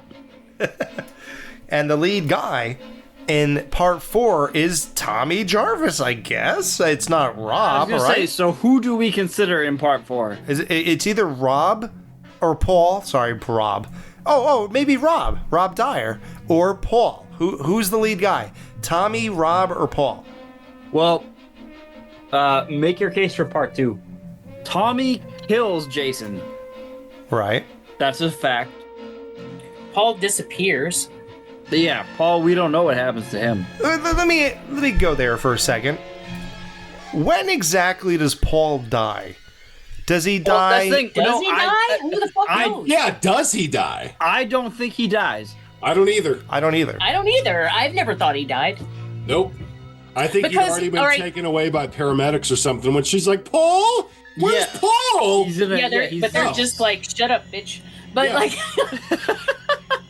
but if you think about it, when would he have killed him and she'd still be alive? Because he grabbed her through the window. Right. If he wrestled with Jason after the window jump and then he killed Paul, how the hell is she alive?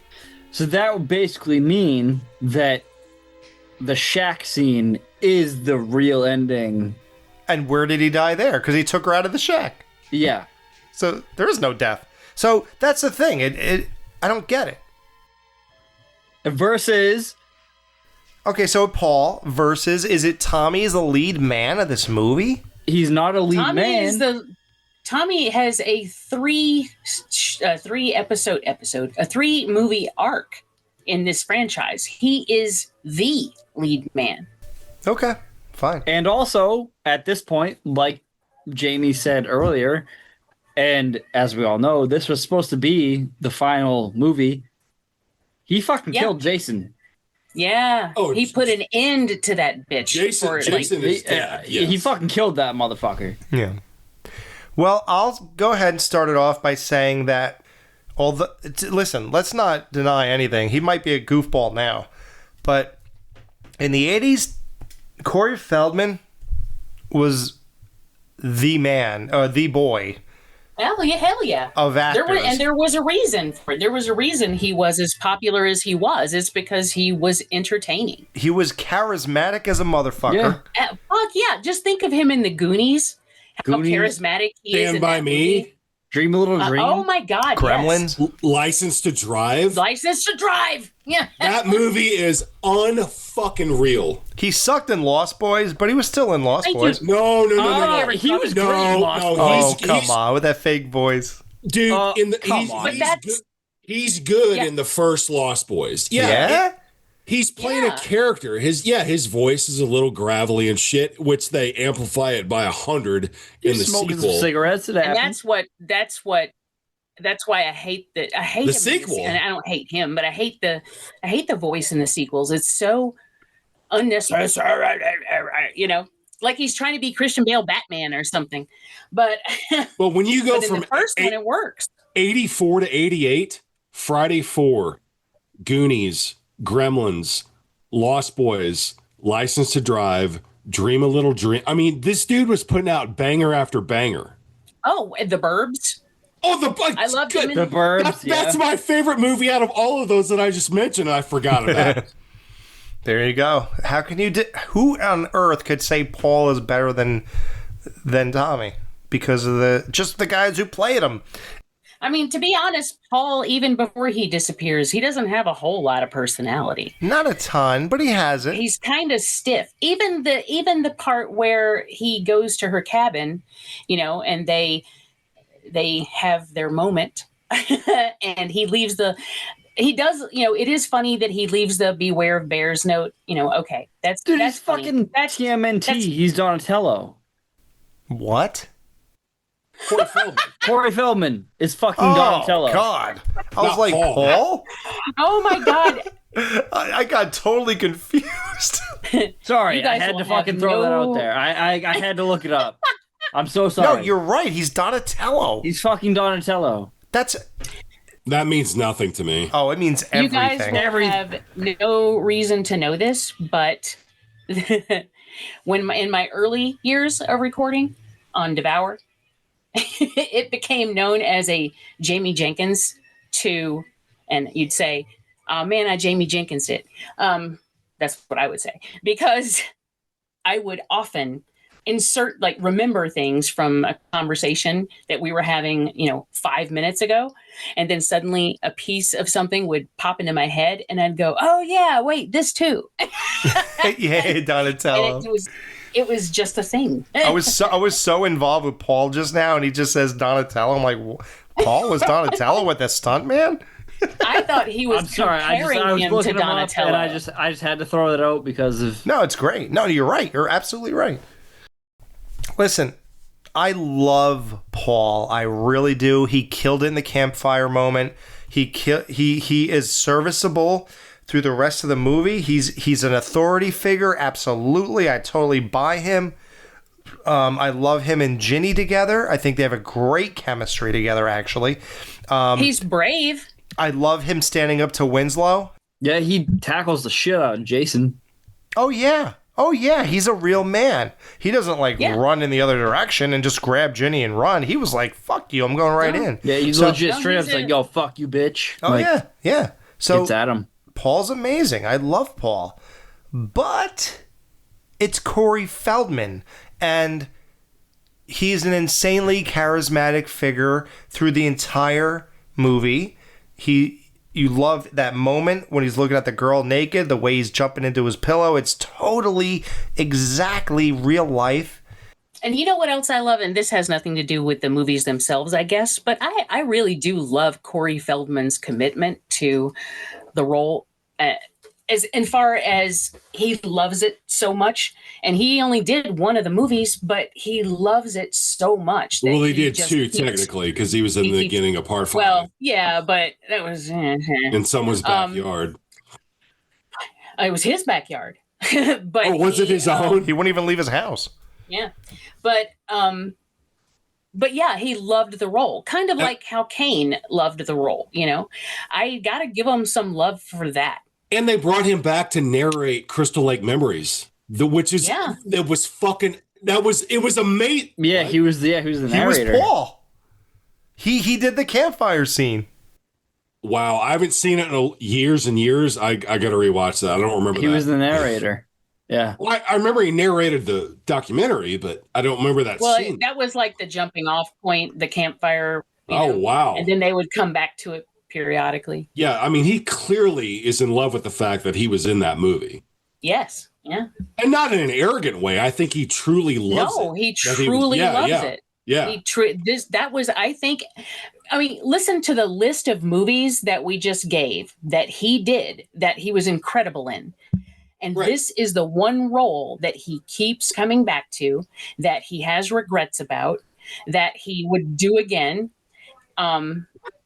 This is the one I always hear him talking about, Well, he did 2 Lost Boys sequels. Well, that's true. That is true. But I think but damn well, if he'd been allowed to do Tommy, he'd still be doing that role. Oh, God. He'd be like Loomis doing 22 of them if he could. Do you know how fucking cool that would be if they brought that character back and used him? Not in like a fucking fan film, and like in a real actual movie. Yeah. I prefer him over Tommy Jarvis in 5 and 6. Oh God, get out of here! Tommy Jarvis in 5 is terrible. 6 is good, but man, I love the way I like Thom Matthews. He's fine. He's good. He's good in that movie. I had a crush on him because of Return of the Living Dead. Did you really? You thought he was hot in that movie? Oh God, yeah. Wow.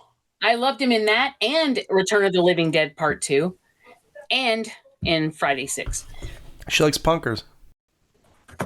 Spunkers. Punkers with spunk. Easy Jones.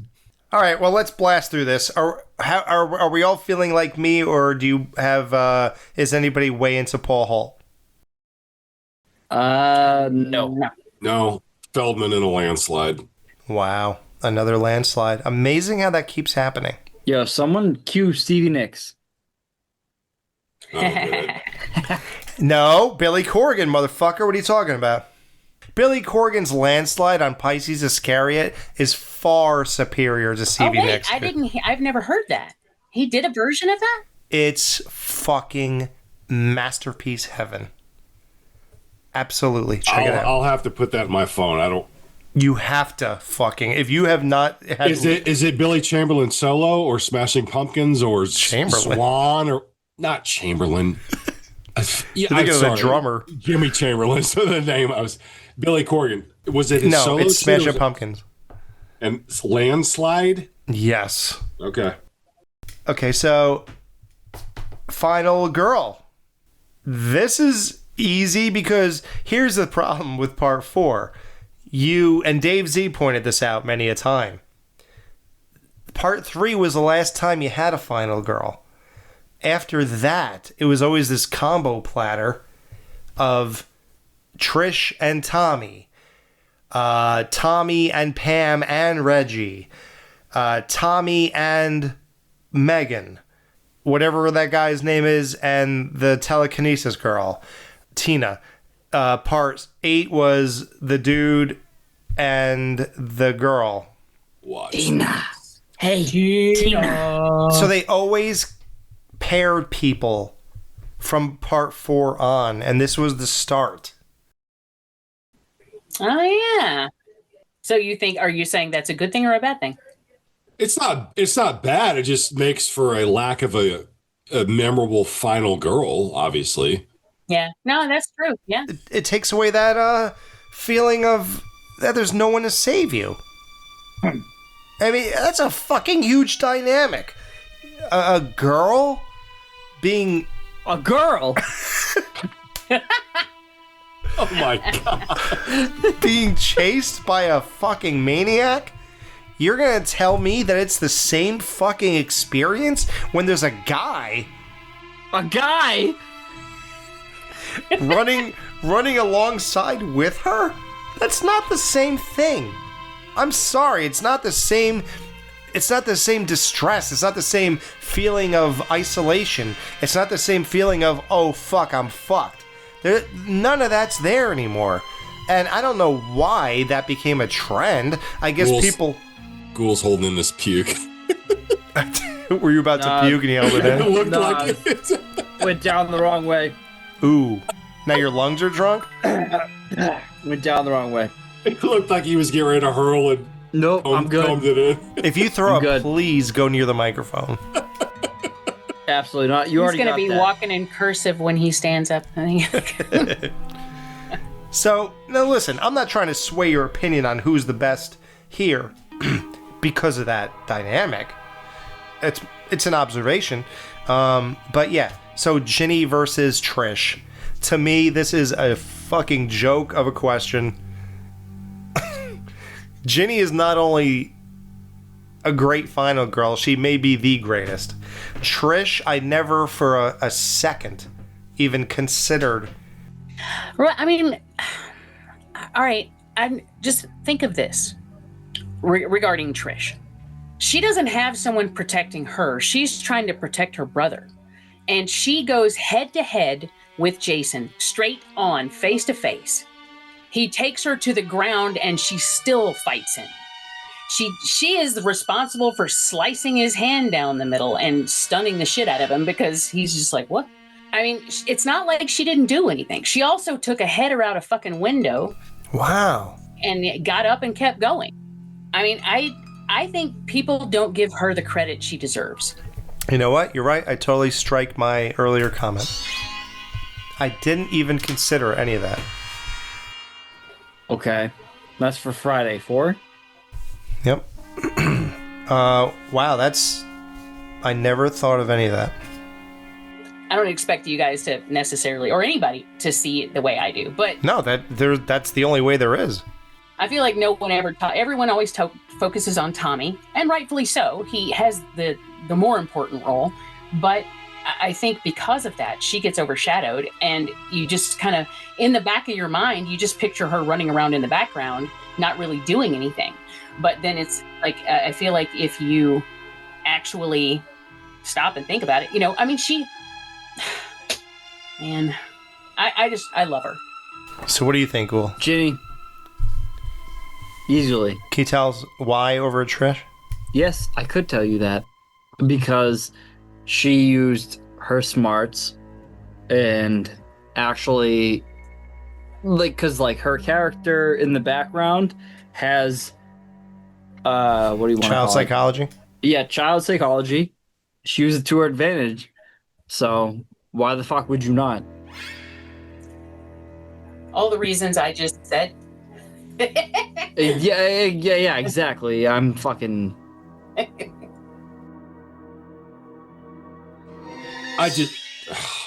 It's probably just nostalgia and a soft spot for me, but Jenny's just the best. She just seems like such a strong. And she attacked Jason with a. I was gonna say, like, she shows fear, but she also shows like, okay, I can defend myself too. Like she also, she pulled she went the after chainsaw. him. Yeah. Yeah. Yeah, I'm not taking anything at all away from Jenny. I think she did a phenomenal job. And to me, that's the easy answer. No, but you did a phenomenal job pointing out Trisha's stuff. Well, and I just think it's because you don't think about that stuff when it comes to her. You're completely right. I never thought about some of that stuff before. Never. And I don't think that's through any viewer's fault. Like, it's not like, oh, you missed it. No, I think the focus isn't really on her. The focus is totally on Tommy. So she, like I said, she's kind of running around in the background. That's why I think that new Jason Universe shit is like Pet Sematary. Anyone who gets like dived into oh yeah, like anyone who gets fucking dove into the lake becomes a fucking zombie. Fuck that. Well, we kind of said everything we can about both these girls, so where are the votes landing? Well, I'm gonna go Trish. Wow, Trish. Ghoul. Final girls? Yeah. Yeah. I'm gonna go.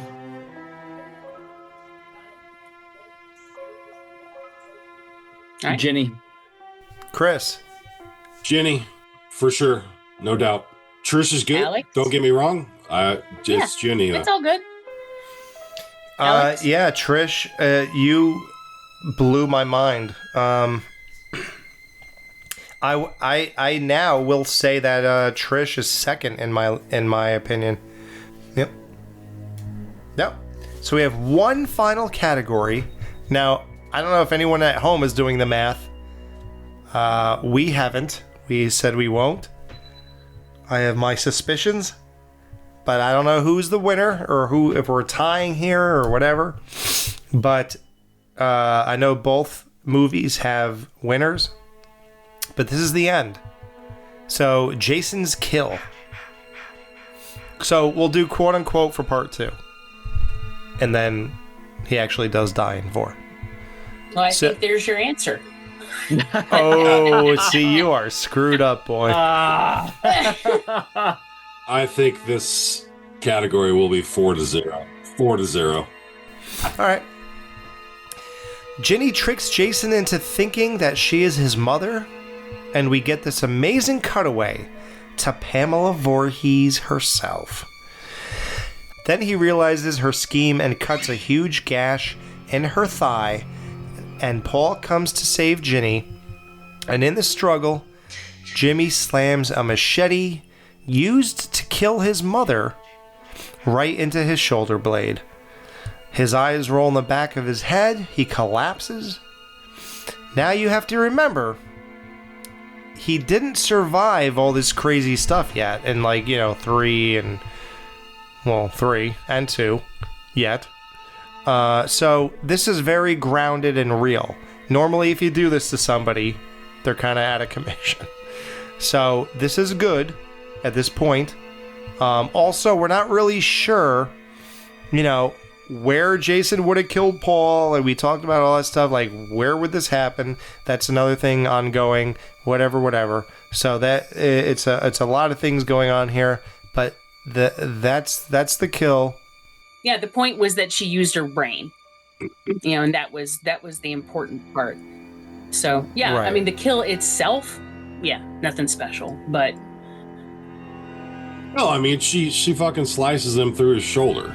But I think it's like Jamie said. It's not about that strike. No, you got to encompass everything: the slow mo, the music, her tricking Jason, him. It's everything. And then his eyes rolling back. It's great. Don't get me wrong. It's fucking fantastic. It is. It's totally satisfying. Now we get to part 4.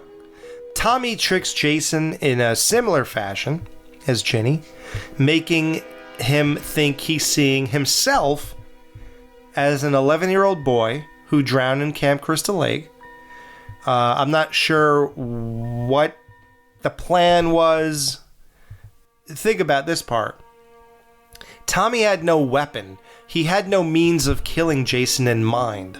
So all he was there to do was, when Jason enters the house, I'm going to distract you, and God only knows what will happen after that. There's no real plan at all. Right? So this is a total stab in the dark. This is a total, not at all what Ginny was doing. At least when she tricked Jason, she knew that she would cut his head off or whatever the hell she was planning to do as she pulled back the machete right before he saw the mom's head behind her. So at least she had a plan here. Tommy had no plan, just to distract him, and then what? What was he going to do after that? Maybe he was expecting Trish to, How could you have that foresight, though? Well, I'm just like, look, I mean, I don't know. Like, you ever play spades with a really good partner? Like, they just know you. Yeah. Trish cuts the mask off his face. Tommy picks up the machete, slams it into the side of Jason's face. He slides down it to the ground, and it basically cuts the top of his head off. He could have flipped his head like a lid at this point by the time it was done. Yeah, it makes my teeth go every time when he's sliding down when that the blade. fucking machete goes into his face, the sound it makes, and then just the way he slowly slides down. Yeah. Oh my god. Yeah. Fucking amazing.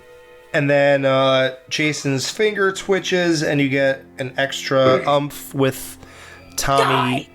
Yeah. Dude, that part, the slow-mo, him just losing his shit, grabbing the machete, chopping the shit out of him, just saying, die! Die! The music, it's fucking amazing. And Trish. Tommy! Yeah. God.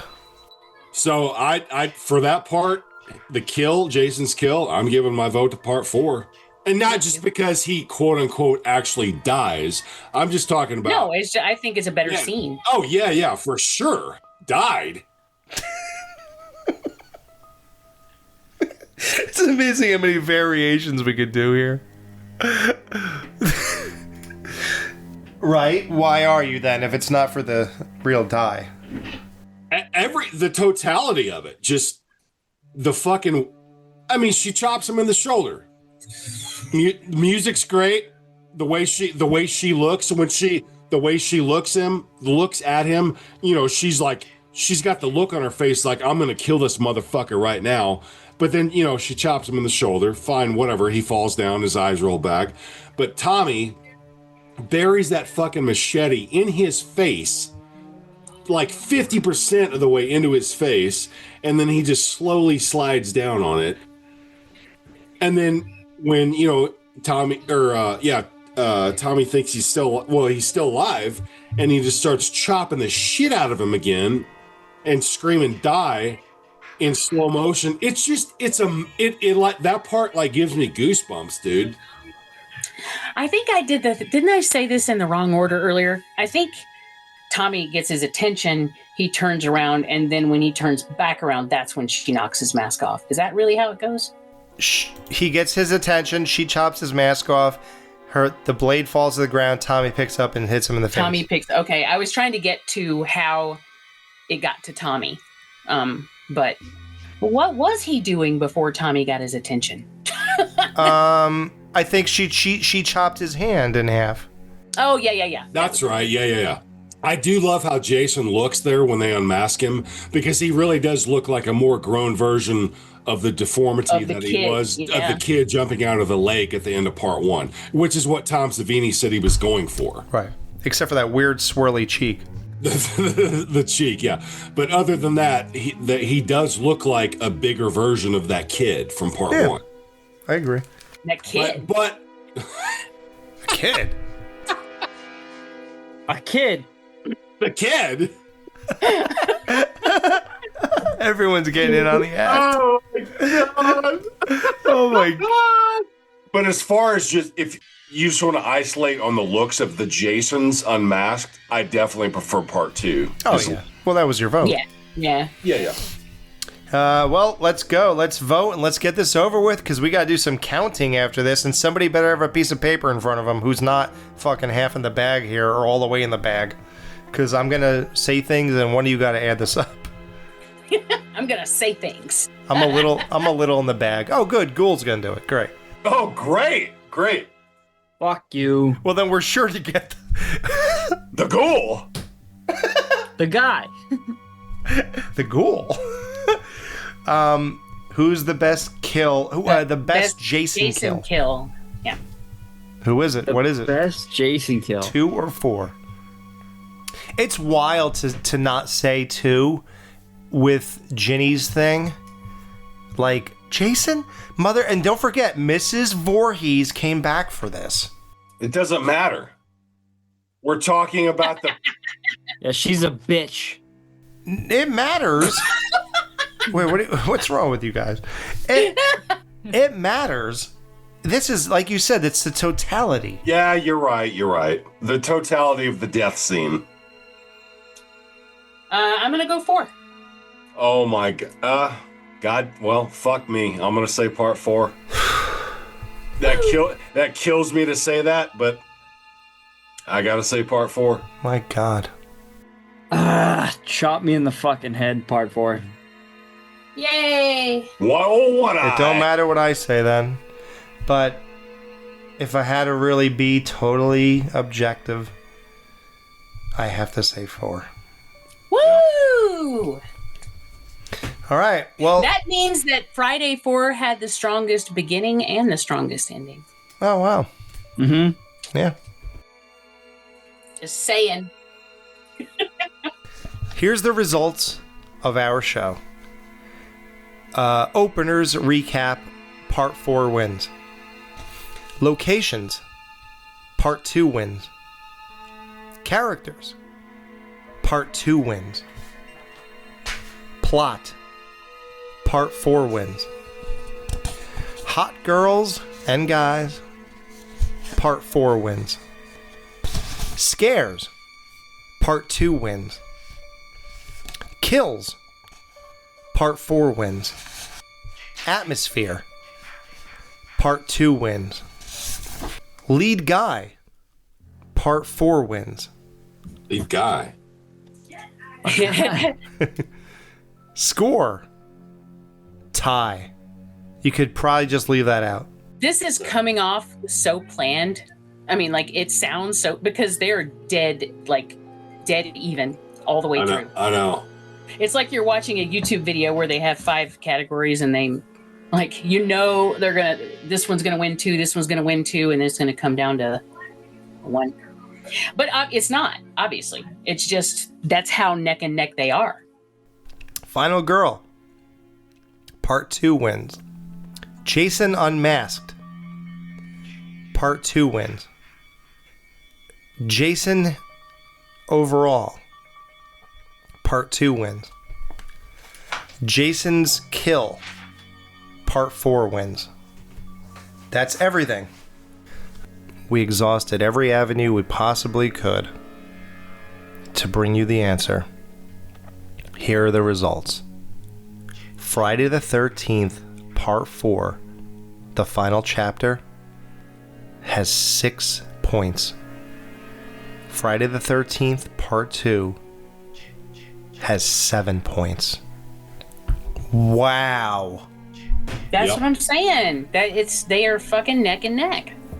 It almost seems like we still haven't figured the answer out. Part 2 does have the slight edge, because you guys, are wrong. But I'm kidding. No, it is dangerously close. I did not expect that. I didn't expect that. Can you imagine if we all like part 4's music more? Then it would have been a straight up tie. Yep. Well, guys, you've learned nothing in the last 5 hours. What a waste of time. We're back at fucking ground zero. Tune in next week when we do part 2 of this review. Yes, part 2 won. Everyone who's into part 2, you won. You're the winner. I'm not taking that away from you. I'm just so shocked that it was so close that it almost feels like everybody could be happy.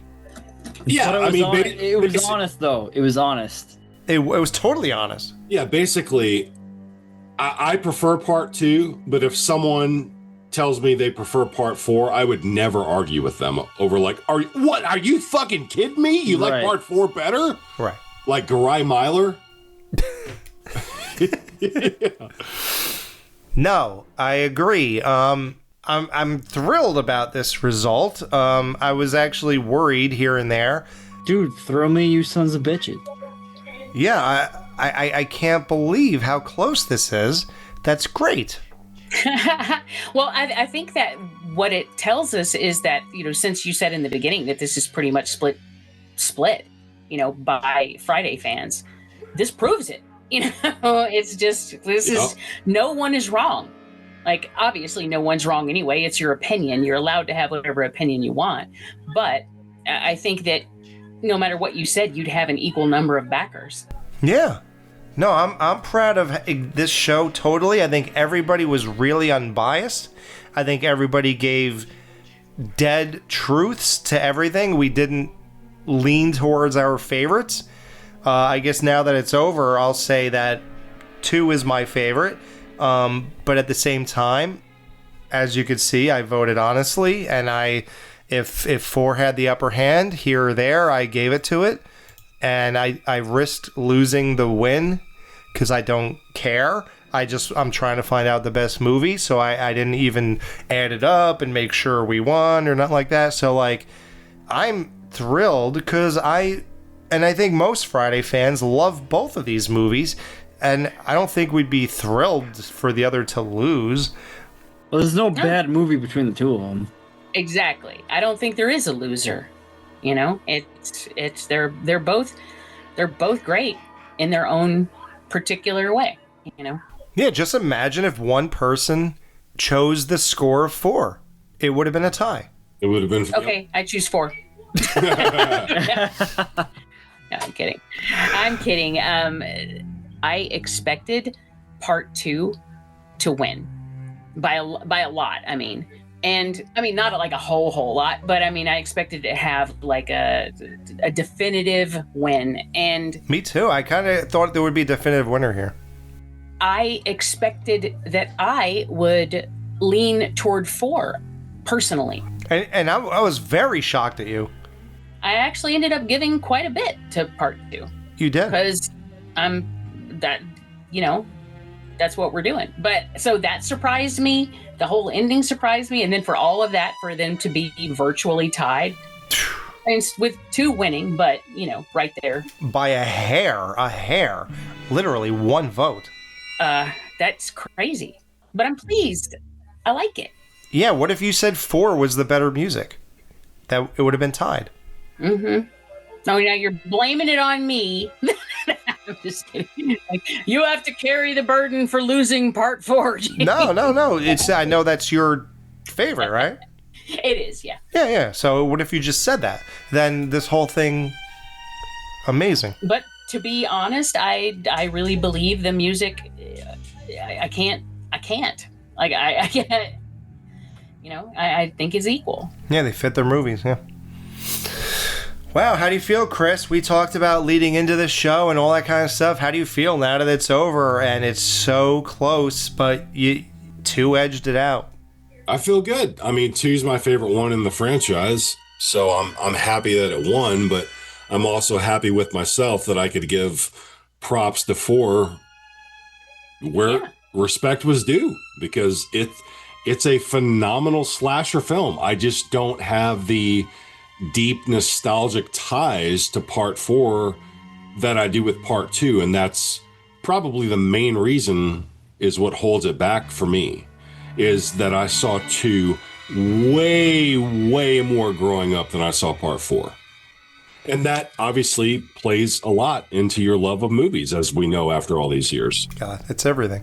Yeah. How about you, Ghoul? How do you feel about this whole battle and the ending? This was dope. I actually really thought 4 was going to make it out on top. But I'm really happy that 2 did. Either way, both are the top 2 of the fucking franchise. Right. I fucking like I'm really shocked that 2 actually ended up, because I really thought that 4 was going to be the number 1. It barely squeaked it out. It barely squeaked it out. Amazing. Yeah. Yeah. Hey, Ghoul, is it windy over there where you are? No, why? Because you're swaying in the breeze over there, dude. Stop. I don't know what the fuck that means. Is he saying I'm yeah, dude, you're fucking rocking back and forth. Yeah, because I'm fucking shit-faced. He's gyrating. Yeah, it's whatever. I'm not... hey, not as bad as another guy. Oh, God. Yeah, I'm thrilled. This was such a great time. I had such fun breaking these down and exploring these in ways that we still never have yet. Will I do another show like this? Probably not. Dude, there's like another Friday. There's like 2 more Fridays we could fucking, like, Friday 3 versus Friday 5, maybe? I don't know. I don't know. Maybe next year. Next year, maybe. We can do something. Yeah, we'll figure it out. There's always more avenues to go down Friday the 13th, which is why it's lasted 40 years. I don't know. 45, right? Yeah, but we did, but like, how do you feel about this, though? Oh, I'm thrilled. I'm ecstatic. I'm excited for people to hear this. I'm so glad of the result. I'm so glad 2 eked it out, because that's my favorite, but I'm also glad that 4 stood fucking right chest to chest. Ground, yeah, absolutely. Had a great time with you guys. Jamie, thank you so much. I knew that you had to be on this show. You're so big into part 4. I wanted to fight for 4, but then I didn't. I gave it what I think it deserved, but if I felt like 2 deserved the props, then yeah, I'm going to give it to you. So the fact that it came so close at the end, I think that's fair, because it was that close with me. I mean, just look at my individual votes. They're all over. So, and I'm proud of myself for that. Yeah, So, I am too. I'm really, I know you, and I know your likes and dislikes or whatever. You do. And you also know that I am stubborn as fuck. Yeah, but you totally, just like I did, we both said, nope, that's not what we're here for. We're here to get to the bottom of this, and we got to the bottom of nothing, basically. I mean, listen. But it was a whole lot of fun. Anyway, you guys are so great. I can't tell you how much I love just hanging out with you guys and talking with you. It's so much fun. We've got to have you on more often than once a year. I would always be down. You guys are phenomenal. It's just so much fun. Thanks. Yeah, you are also and that's why we knew that for such an undertaking like this, only you. I mean, listen, you were part of one of the greatest podcasts that has ever transpired in our network with Skeleton Crew Show 88. I mean, it wouldn't have been nearly as amazing without you. We had an ensemble cast: Dan, Dave, Matt, me, and it was everything we ever wanted. It was the peak of our show, and we knew that to even approach something like that you had to be there, and especially for this topic. Jamie, once again, thank you, and we will see you then. Happy almost Halloween. Woo! I hate Spooky season. Don't you know what Halloween is? It's when the boogeyman comes. Why do they do it? Get your ass away from there.